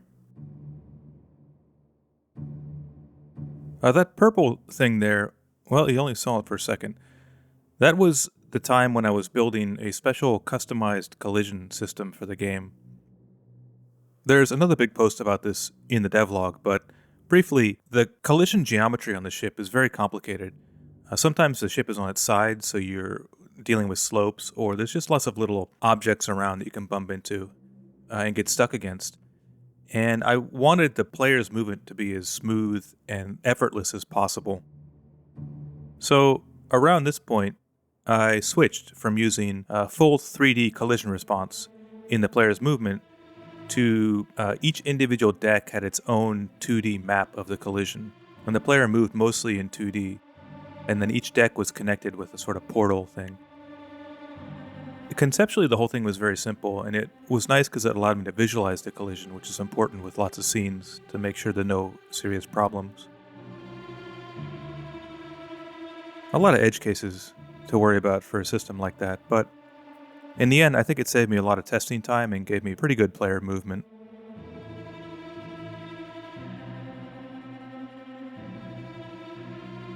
Here's another pass on the details in the ship where I'm filling out the cabins.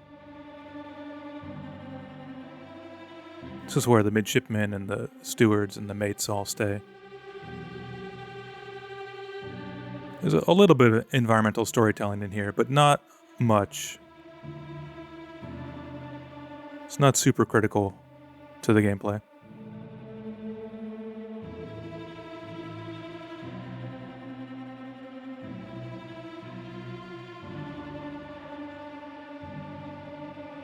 I think I'm going through and fixing up the deck geometry itself.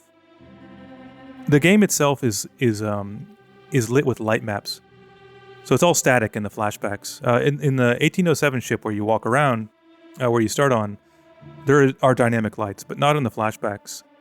And when it comes to lighting things like that, you need to be careful about how much geometry each light can see. So, for example, a deck of the ship has a top and a bottom. It's a ceiling of one deck and the floor of another. But you don't want those to actually be the same piece of geometry because a light from the bottom will never hit the floor above it. So it helps to split those up into a separate ceiling and floor geometry. And also to make sure that your geometry is not too big. If you've got a really huge face and the light can only see some small part of it, it can't really tell that before it goes through all the processing. So it's a lot slower if your geometry is not carved up right, considering the lighting.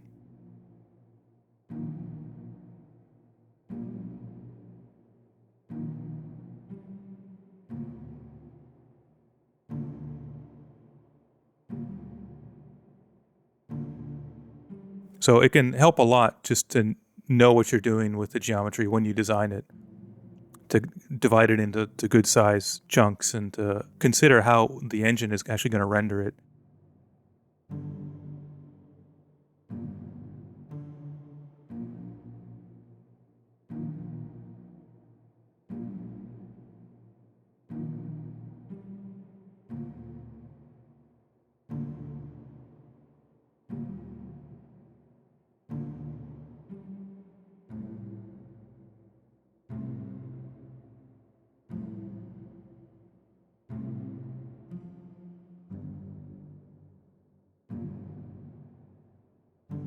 This is the officer's mess. I had a lot of these hanging things in the ship, some bags hanging from the ceiling. And that's how these ships were. They had stuff hanging everywhere, actually, which I thought would be cool to have in the game. And I did have them, and I had a component on them in the runtime that would swing them back and forth based on physics. But it turned out that was a performance problem, running the physics simulation on all this hanging stuff. You can turn it off for things that you're not visible and not far away, but turning it back on, they kind of wig out a little bit. So as a last-minute performance optimization, I just took out the physics and wrote a very simple pendulum swinging component instead that doesn't really consider the weight of the mass or anything. And I put that on all the hanging stuff and it looked totally fine. So mission accomplished.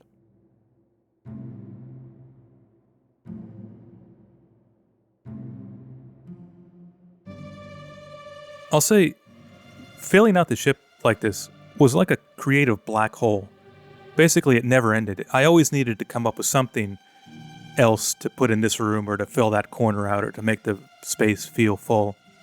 And although I had a lot of reference for what could be there, nothing was telling me exactly what should be there or would be there. So, anything would have been fine, but there was still the creative burden of figuring out exactly what's going to go there and to model it and put it in there.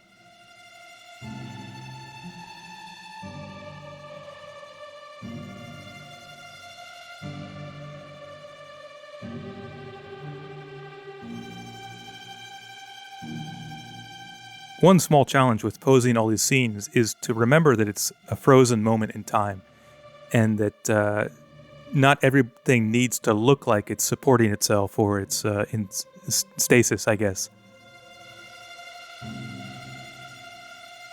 Yeah, so that's a little hard to remember when you're actually modeling it, that you can model somebody who looks off balance and he's sitting there off balance forever, but that's okay because he's supposed to be a snapshot of one instant in time.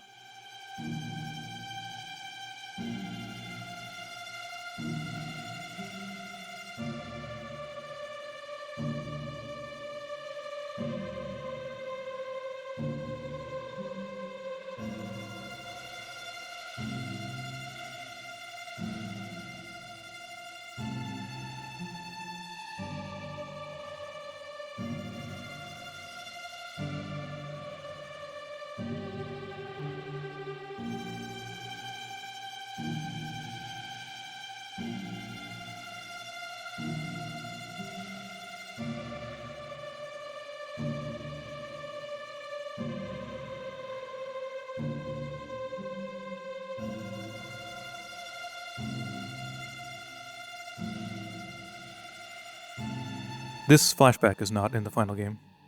I don't remember even where it would have appeared, where they're carrying this guy back, but I cut it at some point.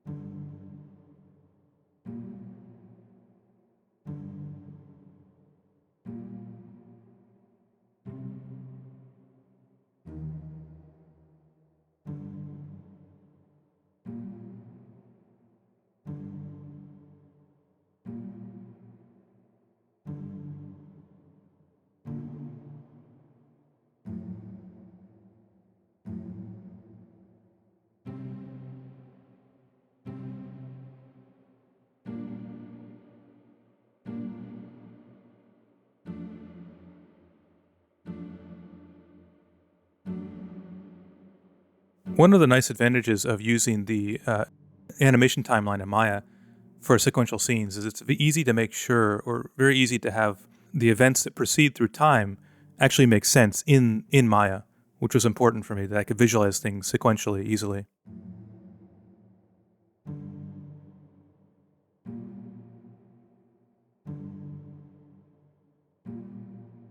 And it also works together with the default way that most animation systems work, where if you keyframe it in an early frame, then it keeps that position for the other frames.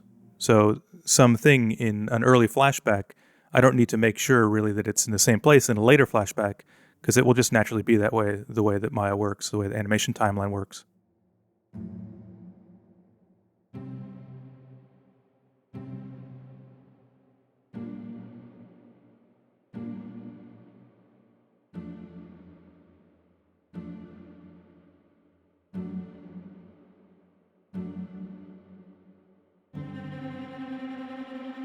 This rope here is an elaborate explanation for why one of the bodies is hanging out the window basically later. And that came up a couple times where I had to really stretch things to figure out how the player was going to connect two flashbacks together. They had to find a body from one flashback in this position that was unlocked by a previous flashback. It was a pretty big headache. Here, this guy's supposed to be cutting the rope free, but he gets interrupted by this other event that's happening, so he never cuts the rope free. So the guy who was caught on that rope hanging off the side of the ship is there, or his skeleton is there when you board the ship much later. I doubt anybody noticed that in the game, actually.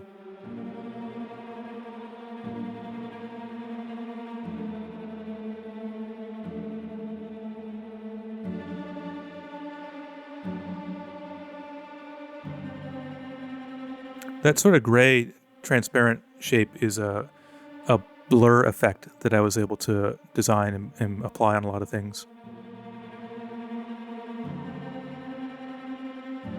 Blur in 1 bit is not what you would expect, but it ended up looking pretty cool, so I use it in a few places. Yeah, this leg is the one that's hanging outside the window, and you gotta wonder what the hell it's doing there. So I tried to explain it with that rope and stuff, but yeah, you win some, you lose some.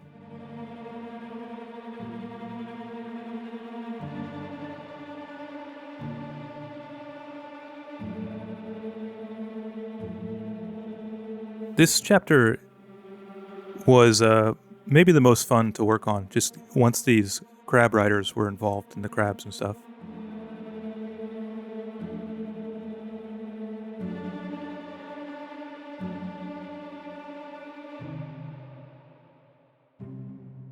You're introduced to those guys.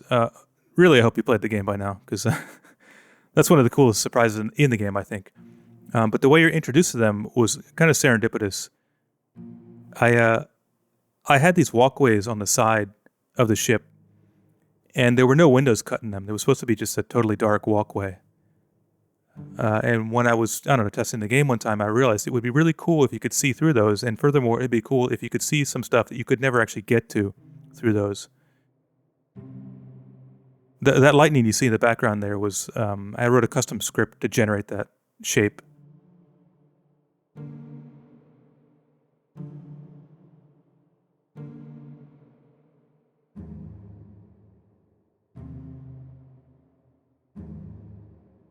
I had planned to put a saddle on these crabs that the guys would be holding onto. The kelpmen would be kind of holding onto them. But again, it's one of those things where I was planning to do it for so long until I didn't need it anymore.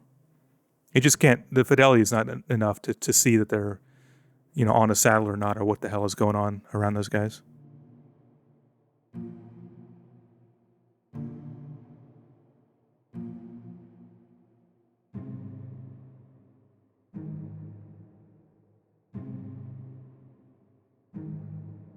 As fun as the modeling and posing was for these scenes in this chapter, the audio was a huge pain in the ass. To have the sounds of a huge battle with lots of people shouting and yelling. Hard to source those sounds.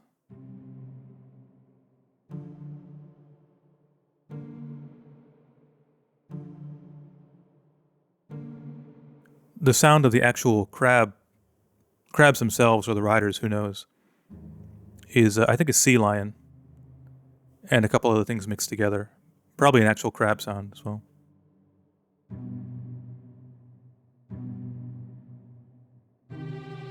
Cutting these guys' heads off was similar to cutting the legs off the other ones, where the actual head I would just shrink it down and stick it inside the neck, and then model maybe a stump and then a separate skull or head.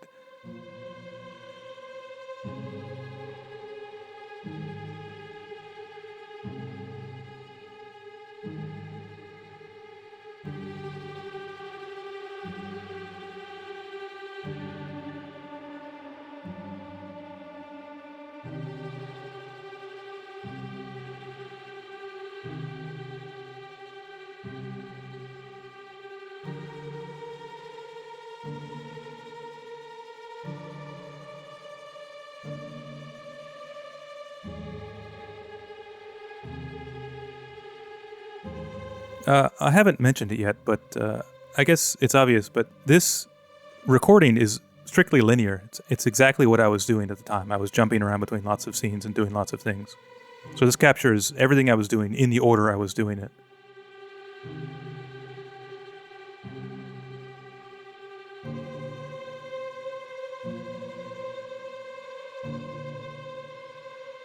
Building the flame effect here.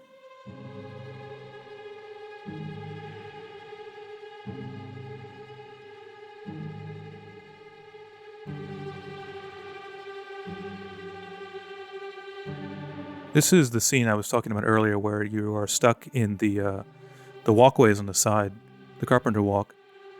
So you can't actually get into the scene here and see things up close, but you can see them through those little windows in the wall. The carpenter's walk is an actual feature on these ships. It's kind of a little buffer area to let the carpenters get in to repair damage from, say, like a cannonball or something like that. It's right on the waterline. And I thought that was cool, so I put them in here on the orlop deck without really intending to use them very much, and the windows came later. There's a lot going on in this chapter and in these flashbacks, a lot of characters doing different things. And I had, like with some other flashbacks or chapters, I had a lot of trouble getting the sequence right here. Because the player has to, at this point they're down to the third deck here, the orlop deck, and they need to get access to the cargo deck next. And figuring out when that was going to happen or which page in this chapter was pretty tough. The crabs themselves can only go down these large stairs at the fore of the ship.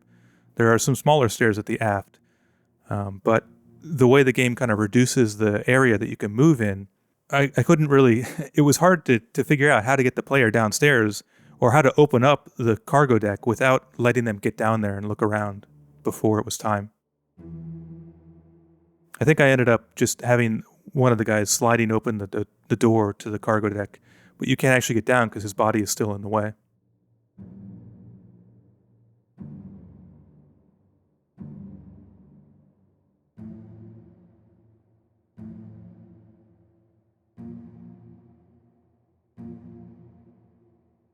These crabs were a lot of fun to work with. First, just the variety from posing, human characters for a long time, and then getting to work with these guys was fun. But comparatively, their rig was a lot simpler too. I just needed to manipulate the endpoints there, and then there was an IK chain on each of the legs, which would make everything work.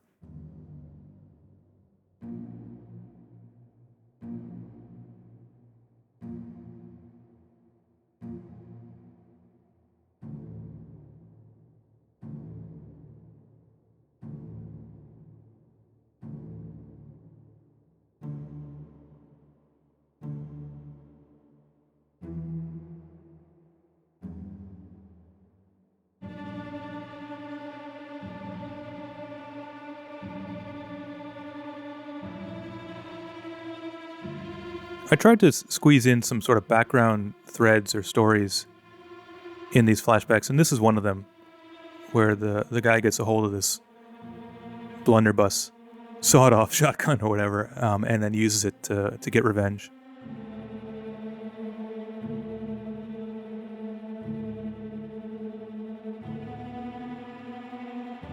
This is the crab tied up in the final ship that you get to explore. And I realized a couple months after I shipped the game that I forgot to tie him to the ceiling. So he's all wrapped up around himself. He's got rope all wrapped around him, but he's not actually tied to anything. I forgot to tie him to the ceiling.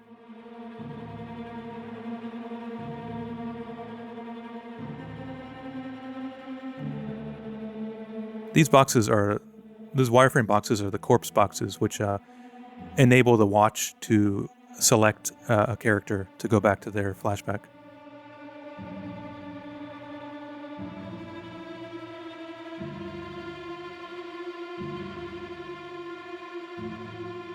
And you can't see this very clearly here. Those are the kind of trails that the ghost cloud moves along when it's going to reveal a new corpse. This must have been when I added the book. Yeah. The book came pretty late in development. Before that, I didn't really have a plan for how the player was going to understand or navigate the narrative, and I was worried about it for years. Before coming up with this idea that there would be a book that basically laid out the whole story, page by page, chapter by chapter. And so I had to graft that onto what I had so far, and the way I did that was by just sticking the book in the watch box that you discover at the very beginning of the game. I had really planned to put the book on the ship somewhere, and you would find the book. It would make the most sense, really.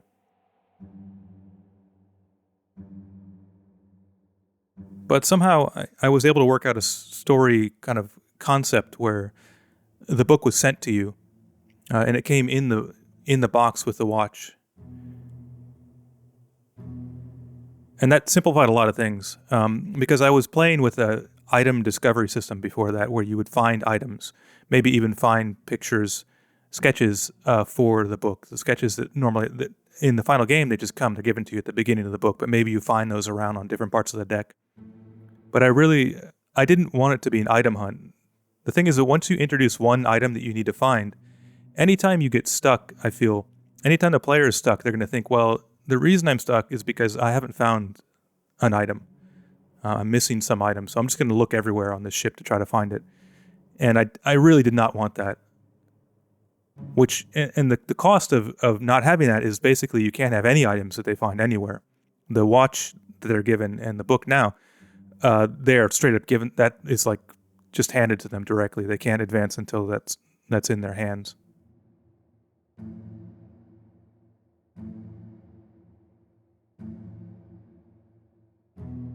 This is obviously the mermaid, and I wanted a weird mermaid for this game. I don't know really how successful that is. I didn't want mermaids at all initially. I was racked my brain for a long time trying to figure out something besides mermaids, just because I figured they're kind of cliche. But at some point, I felt, well, this game can benefit from some commonality with something the players know.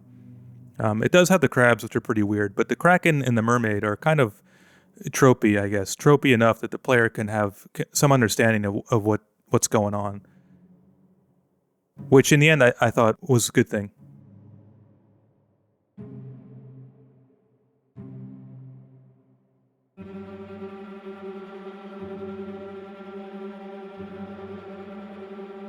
Funny thing, these mermaids have crazy claws on their hand, but only on their left hand.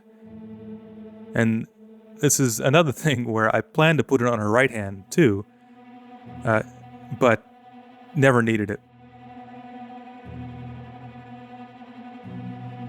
I guess you just don't see the right hand that often, or I didn't care at that point. Anyways.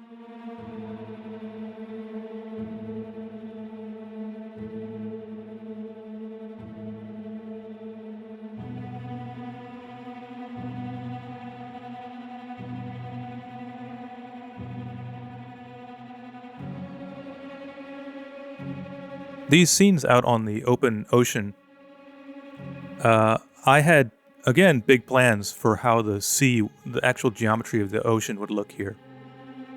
I was thinking of simulating it with some fluid simulation or having really cool crashing waves or something. When it came time to actually do it, I didn't obviously need any of that. And it's just one single sort of squarish plane of water turbulence, ocean turbulence. This is another model that I bought online. And the trick to making it work was to give it. It doesn't have a texture in the game. It's instead just a huge point cloud generated from the texture that would be on it. So it looks interesting, and it looks unique. And for each of the different scenes, I could turn it and scale it, or make some tiny changes. You can't tell; it's all the same mesh, anyways. So it didn't really matter.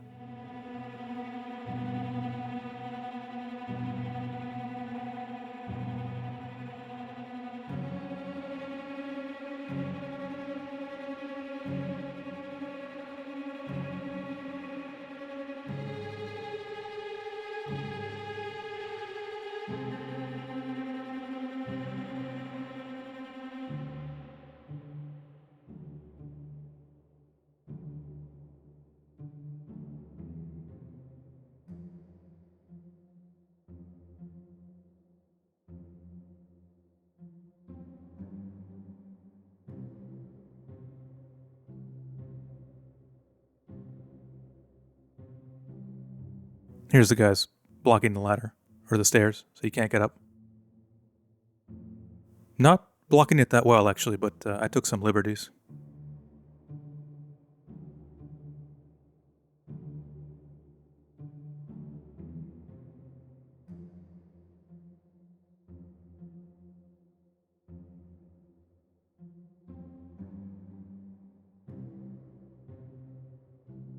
I don't know what this weird shape is. I thought it was a net that holds the mermaids, but later on you'll see me actually modeling that, so it's not this.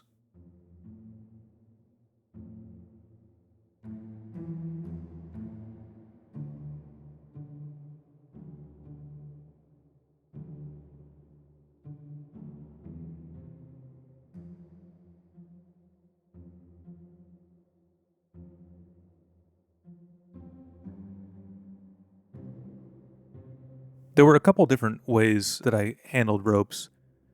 Going back to that for a second. One is this curve thing here. The other one is I can wrap ropes around stuff. You see it on the capstan there in the bottom. Just kind of create a shape that creates a series of things wrapped around it. And then the other one was tying two ends of a rope that go around something else. Much earlier, you would have seen it around the barrels working in the cargo.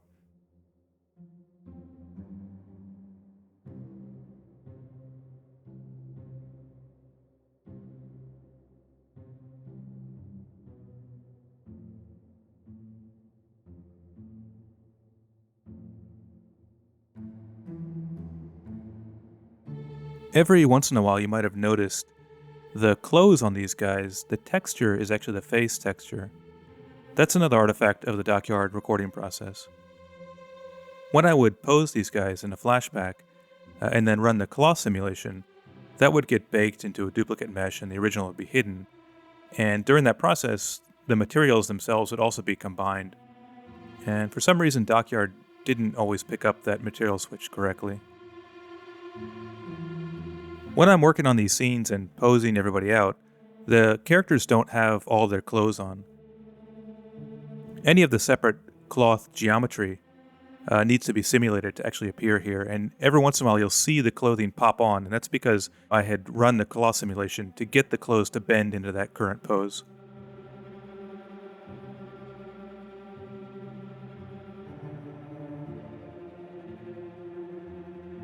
Looks like this scene went through a few revisions for the placement of everybody.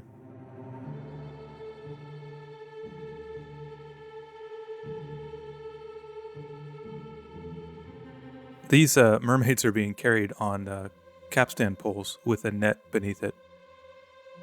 And if you notice how long that capstan pole is, basically it's like two sides of the capstan.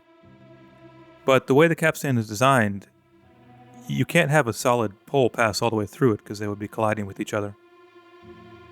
So there's some more creative license there. A real capstan would have either poles half as long, or more likely the holes would be staggered vertically so that the poles could pass all the way through and not hit each other.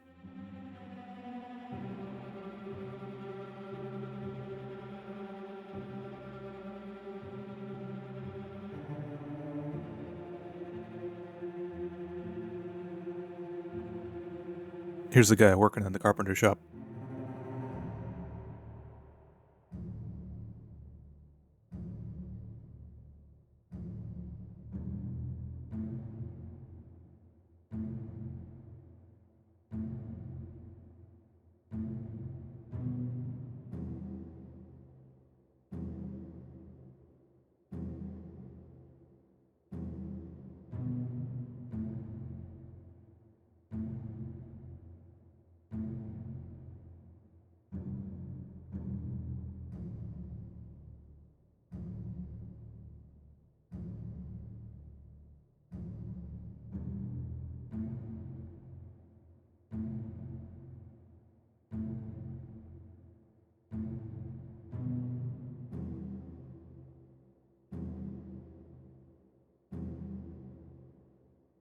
I spent way too long on making this fence break, and it never looked good.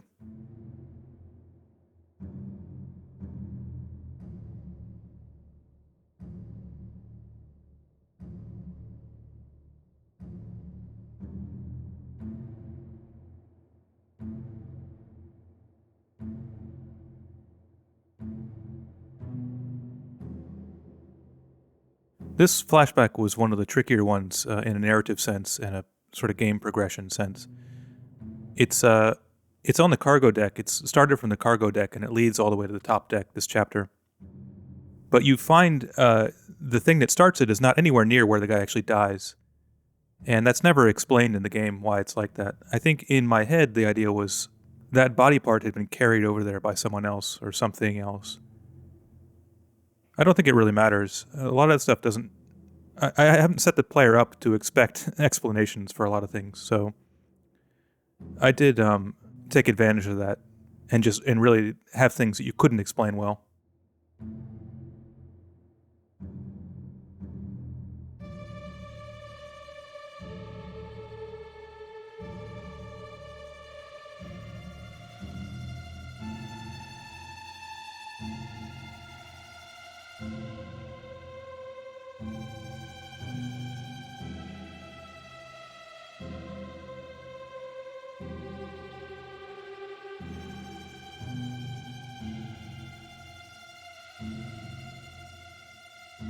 I think I mentioned this earlier, but modeling little stuff was fun, generally.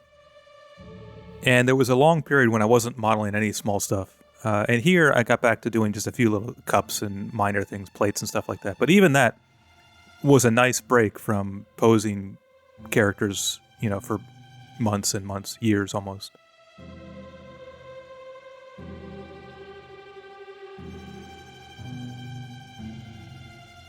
I reworked the layouts of these scenes several times. I don't know why I had him opening these things up originally. That makes no sense. There's holes in the top. I would, in his position, I wouldn't even dream of opening these, so I fixed that.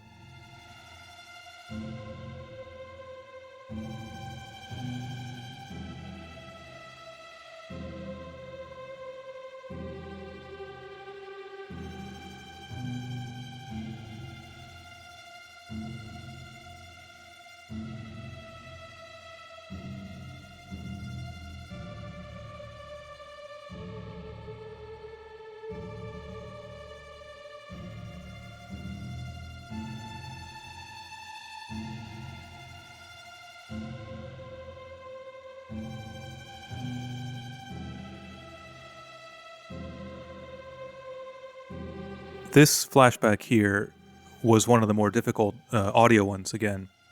It needed to have the sound of this thing getting pulled out of the water and dragged across the floor and a bunch of other stuff. And yeah, it was just a long process of sorting the sounds and mixing them together to make it sound like what was happening was actually happening.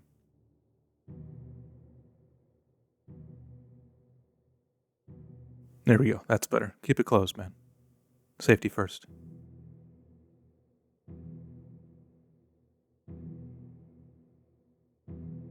It should be closed there. I guess this is another recording problem where it's just in the wrong position. Finally, we see the monkey. The monkey was a very late addition. You can see it's February 2018, and I shipped the game in October of 2018. I think I knew there was going to be a monkey in it. One of the moment when I realized I could involve a monkey's paw was one of the happiest moments of the whole project. And a friend of mine, Chris Mullins, actually modeled the initial monkey, but he didn't have time to finish it, so he handed it off to me, and I rigged it and finished modeling it and added the hair like this.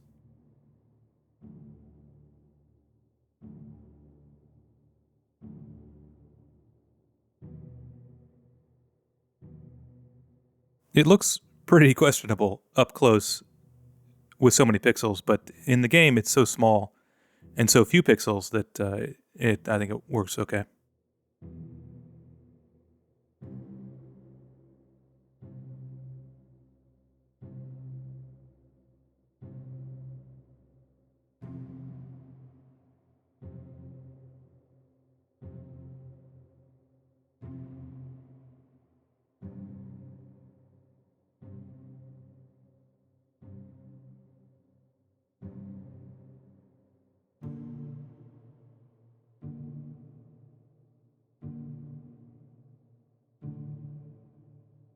One of the later passes I would do on these scenes is add a lot of lanterns to put light into them, to try to get some kind of some lighting design. This is the shell, modeling the shell, which also came pretty late.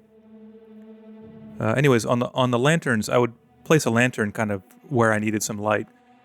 Eventually, I started just putting light sources in without just the light itself, without having a lantern or some other source for it, some other visible source. I think I was avoiding that for a while. I'm not sure why, I don't remember. Maybe just as an interesting challenge that ultimately wasn't worth keeping up.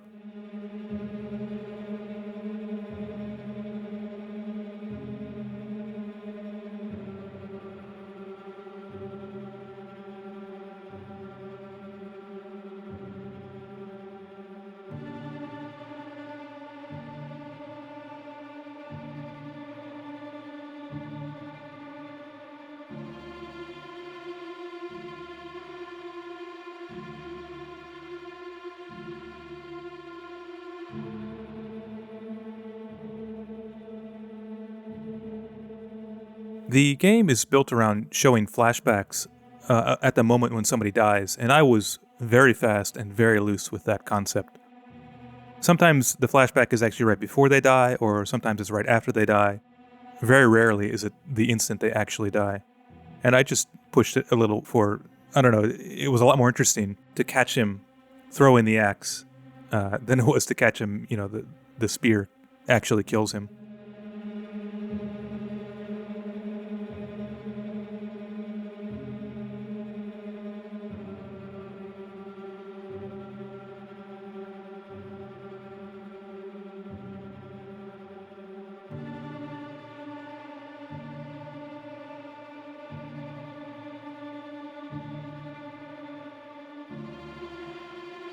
This is another late change.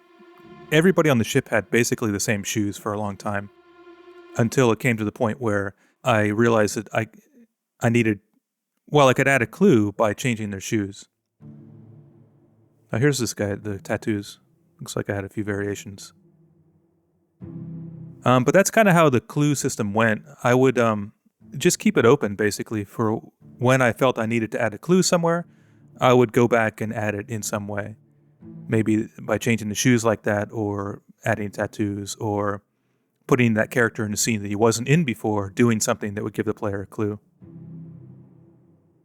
I knew that I wouldn't be able to figure that stuff out at the beginning, and it was better to stay flexible enough to add these things later than it was to try to work out everything beforehand.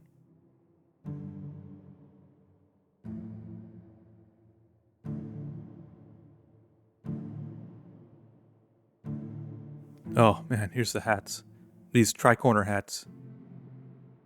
I waited too long to put these on. I needed them from the beginning because they help differentiate who is an officer and who's not. And you play a game like this, you expect to see tri-corner hats. But I'd live with the characters for so long without these stupid hats that I had a hard time modeling them. They're kind of a tricky shape in the first place. But also just the way they changed the characters, the way the characters looked was like just didn't feel right for a long time.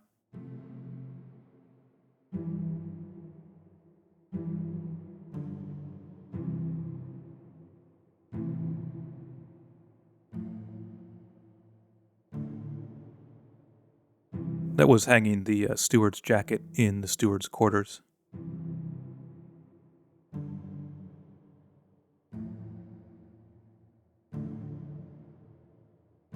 This looks like whipping around and just adding details and various little things here and there. That hay there in the cow's pen never looked good.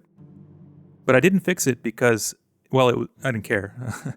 Main thing. But it reminded me of the hay in Thief 1. I think Thief 1, which was one of my favorite games, had some janky hay like that. So it was a nice unintentional callback.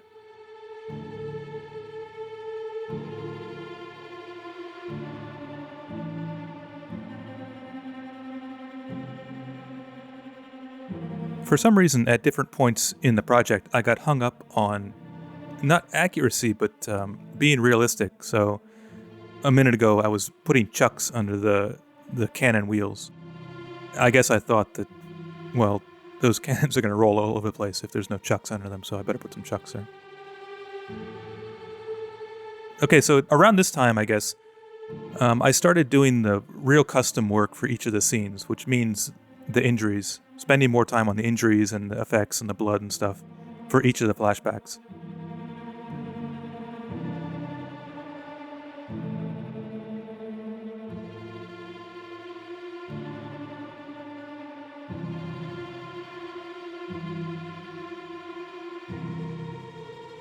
This poor guy. Jesus, you can see his teeth. I don't remember that.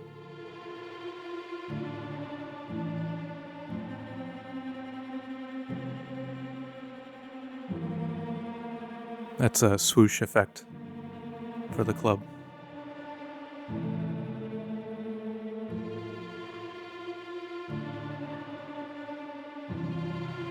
That right there is the most work I put into deforming the cloth for a bullet.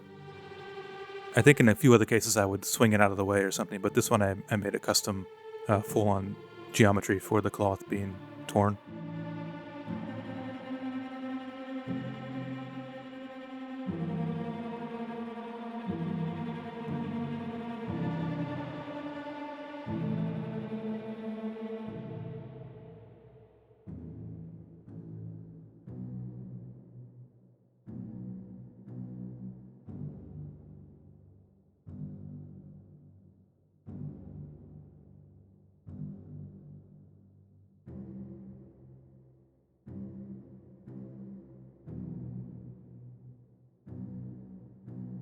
Those are dust planes, which will create a kind of point cloud in the game.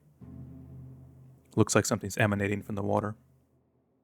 Now here, fixing the hats a little bit.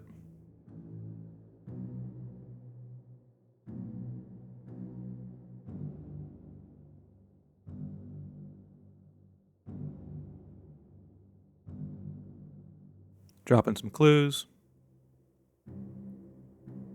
Blowing off some faces.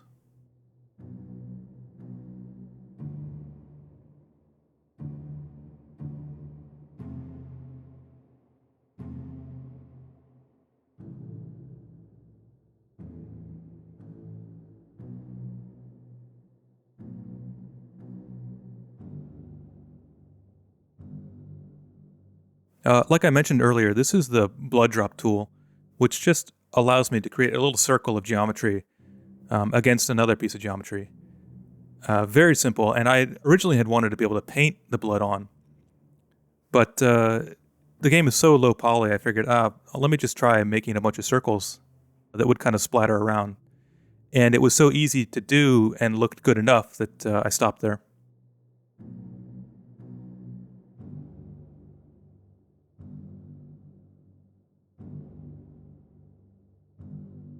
Finally, I started working on the final scene here in the game, which is the office you end up in. Another fun bunch of modeling, because it was so different from everything before. And also, I mean, at this point, I was a lot better with Maya, a lot better with modeling things, just overall, so it went a lot faster.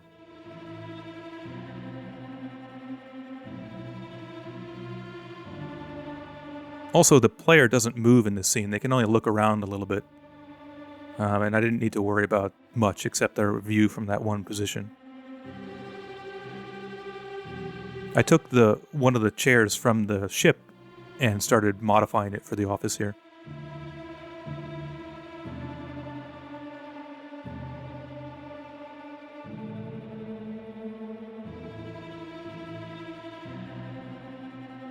I don't know how many bookshelves and small tables and desks and stuff that I built, but it was a lot.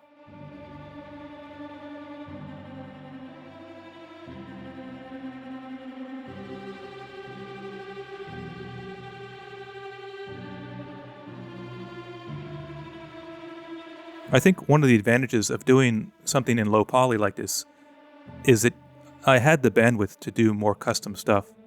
If everything was huge, high definition, I would have been reusing a lot more things, and I would have had to think more about building reusable stuff. But in this case, I could just kind of one-off a new desk or a side table or something like that.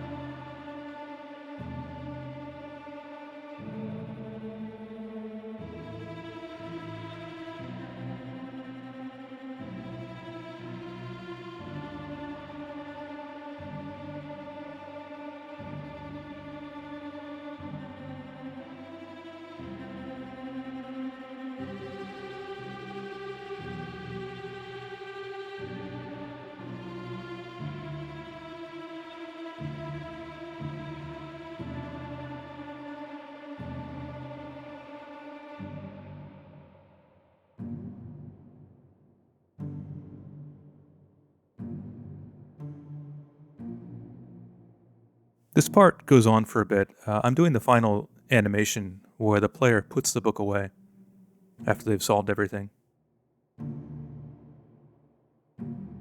I remember it was kind of a pain to get the fingers just right there. This hand model was basically the first thing I made and rigged for the game, so it wasn't that easy to use.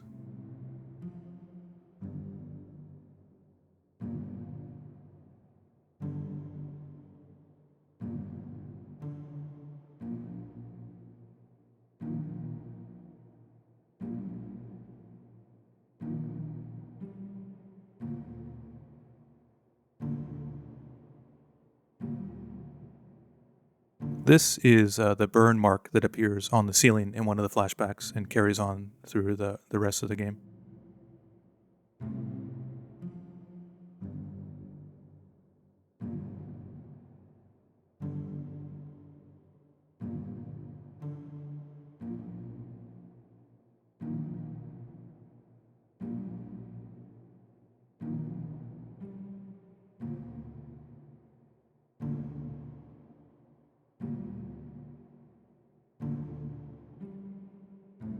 I don't remember why I did that twice.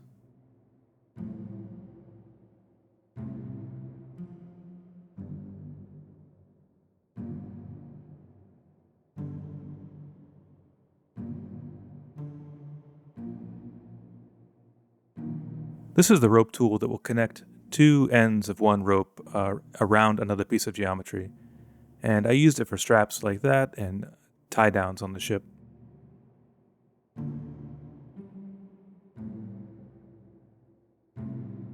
It can be a little overwhelming when you're near the end of the game, near the end of making the game. All the stuff that you have to do to get it ready to go. A game can look pretty done and still need months of work, basically. Knowing when to stop adding stuff like this or fixing things or polishing can be a little tricky.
I think it was around this point that I realized some crew members, some characters, only appeared in one flashback. So I went through and added them to more scenes, basically, just to give them more presence. Getting this far and then realizing one of the crew members only appears in a single flashback, say when he dies, that's pretty bad.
To get these injuries to line up perfectly was a little bit complicated. I can't paint in the scenes here. I have to paint them in a separate character file. I did try to set it up to let me paint in the scenes, but it was just too much work. So I would take a screenshot of them in the scene and then use kind of that as a reference for where on the texture the injuries should be.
This is one of those environmental storytelling things where I spent a long time putting the bullet holes in the wall there, hoping the player would notice them. I don't think they're actually that noticeable in the end, but I did spend the time.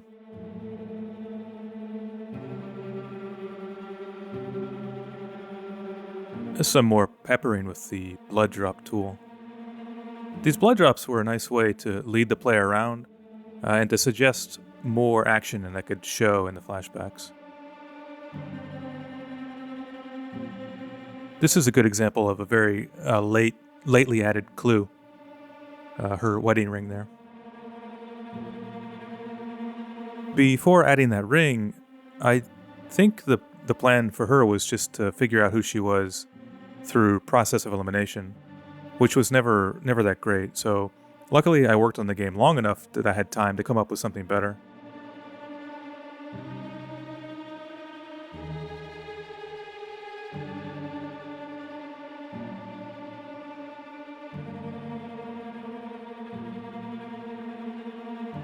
I considered giving these guys an actual proper hand of cards, but it turns out you can't really see the cards very well in the game anyways, so yeah, they're just holding some random cards, I think.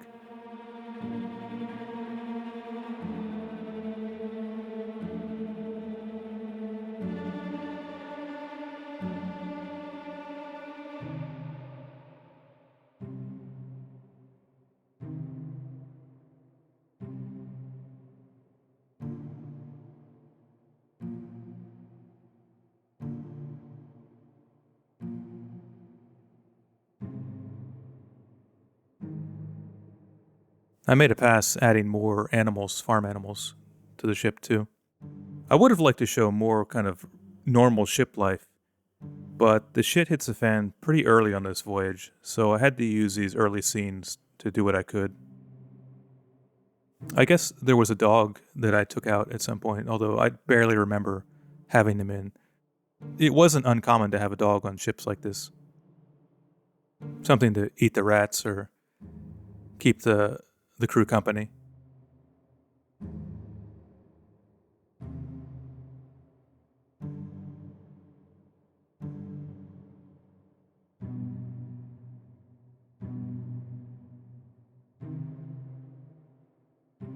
You could just make out they're trying to simulate the water coming out of this bucket, and I gave up and just modeled it by hand.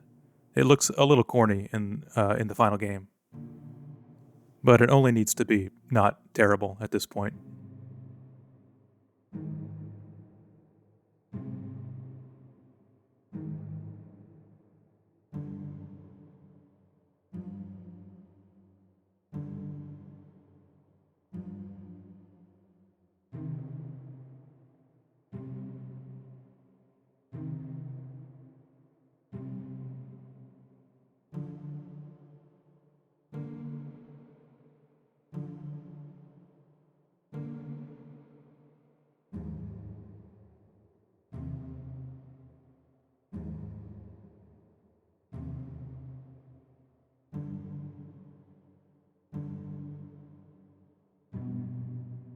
the decapitations, the head is shrunk down, and to hide the actual geometry that's shrunk down, because you can still kind of see it there, I just put a neck bone over it. The head part itself is a copy from the main body, and then functionally it works kind of like a hat in the scene so that I can position it separately from the body.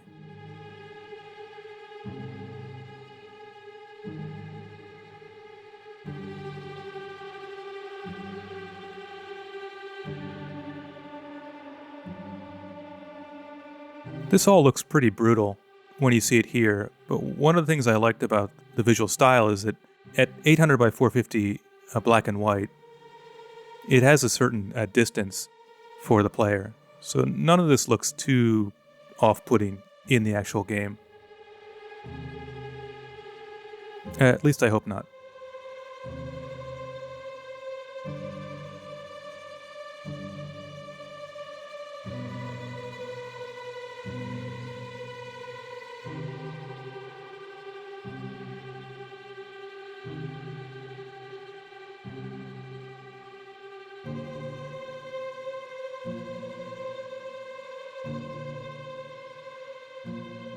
That's the spiral for the spiral kind of dust effect for the hatchet that he throws.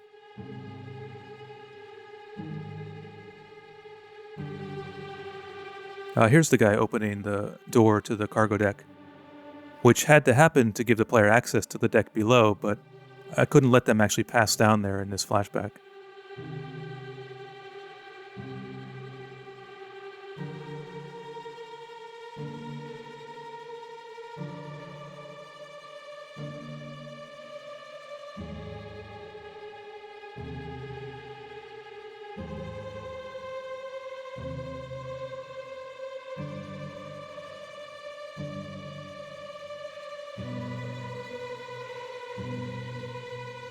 These guys here are the perfect example of adding them to a scene where they weren't originally there.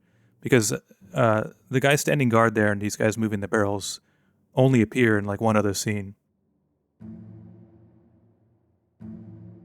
And this flashback itself didn't extend that far to the stairs originally. It stopped before the stairs, so it wasn't too much trouble just to extend it a little further and give some space for me to add these guys in.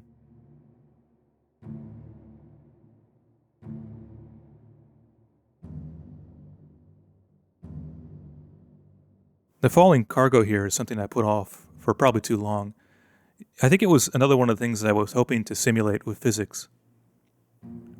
And by this point, I'd totally given up on that thinking, and so I was having to do it by hand here.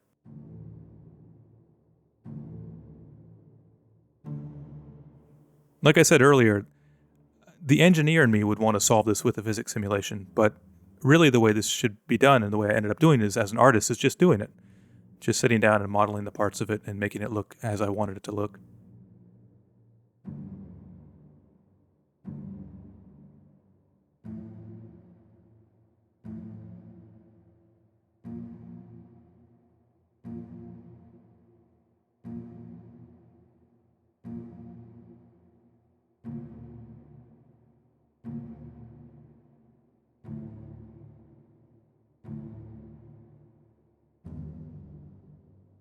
For a long time, the skeletons on the ship, when you board it, there are skeletons of some of the corpses. They had no clothes. And it wasn't until, about this point in the project when I had enough of the systems down that I realized I could take the clothes and put them on the skeleton and run the cloth simulation and have it look half decent. The skeletons never got hands, though. That was one thing I didn't have time for when I first modeled them. I think I made it for the first public demo. And I just didn't feel like putting hands on them. I don't know, I didn't have time, didn't want to do it. And again, never added them.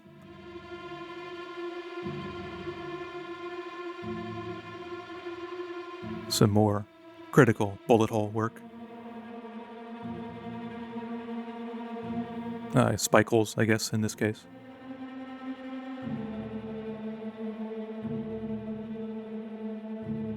This, I guess, is all just polish from this point.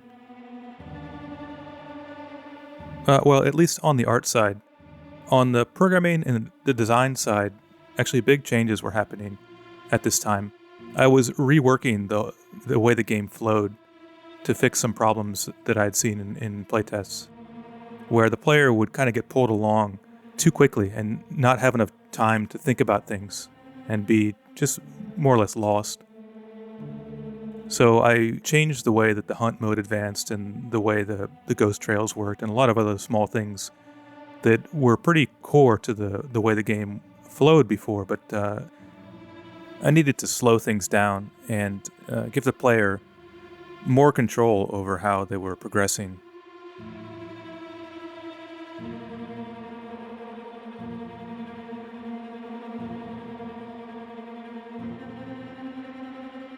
Those purple cylinders are collision cylinders, and for most of the scenes, the collision against the character is automatically generated, but I had an option to specify it manually in some places where the player could get stuck between characters or just wanted it to be move a little more smoothly.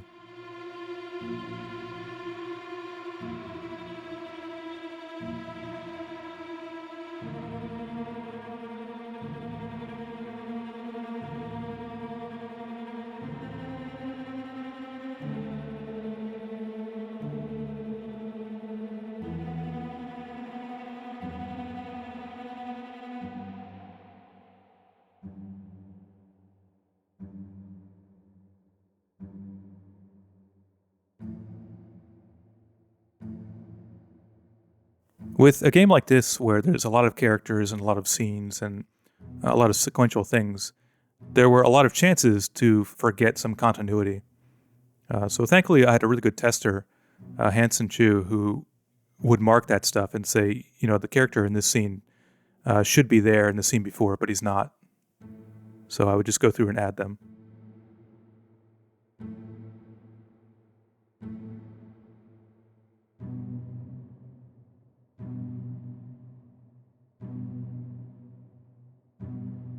This is an interesting diversion. One of the challenges was how to reveal the new pages of the book to the player. And I had experimented, you only see it for a second there, but I had experimented with pinning the pages on the door in the flashback. So the player would pull them off the door and then they would be available in the book. And in the end, I didn't do any of that. The pages are revealed without explanation. And I think that's better because there's less magic to explain. This is kind of interesting. I'm manually creating shadows for the ship here. What I found is that there are shadows that will pop out when you're too far from them, and there are shadows that are so low resolution they stand out as being kind of jittery. And for both of those cases, I was able to just model the geometry of the shape of the shadow and have it pop in when the other shadows pop out, or have it kind of mask out the low resolution shadow.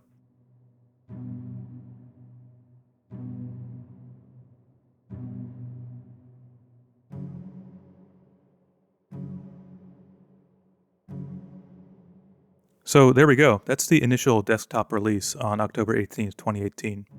I came back pretty quickly after that and made some changes to a few of the flashbacks to explain things a little more. The central mystery of what happened on the ship was always supposed to be pretty vague and a lot of it in the player's head.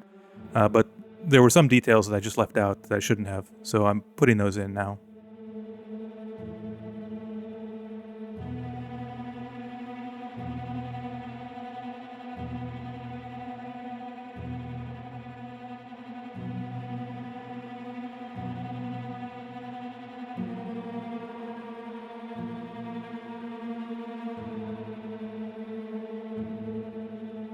Okay, that's it, finally. Overall, I'd say writing the recording scripts and processing for it and the filtering and the playback system and everything was probably about 6 months of work. I don't know if that was worth it. Hopefully it was. It was a lot of fun to work on. And I can say it's nice now that it's done. So that's it. Thanks for watching.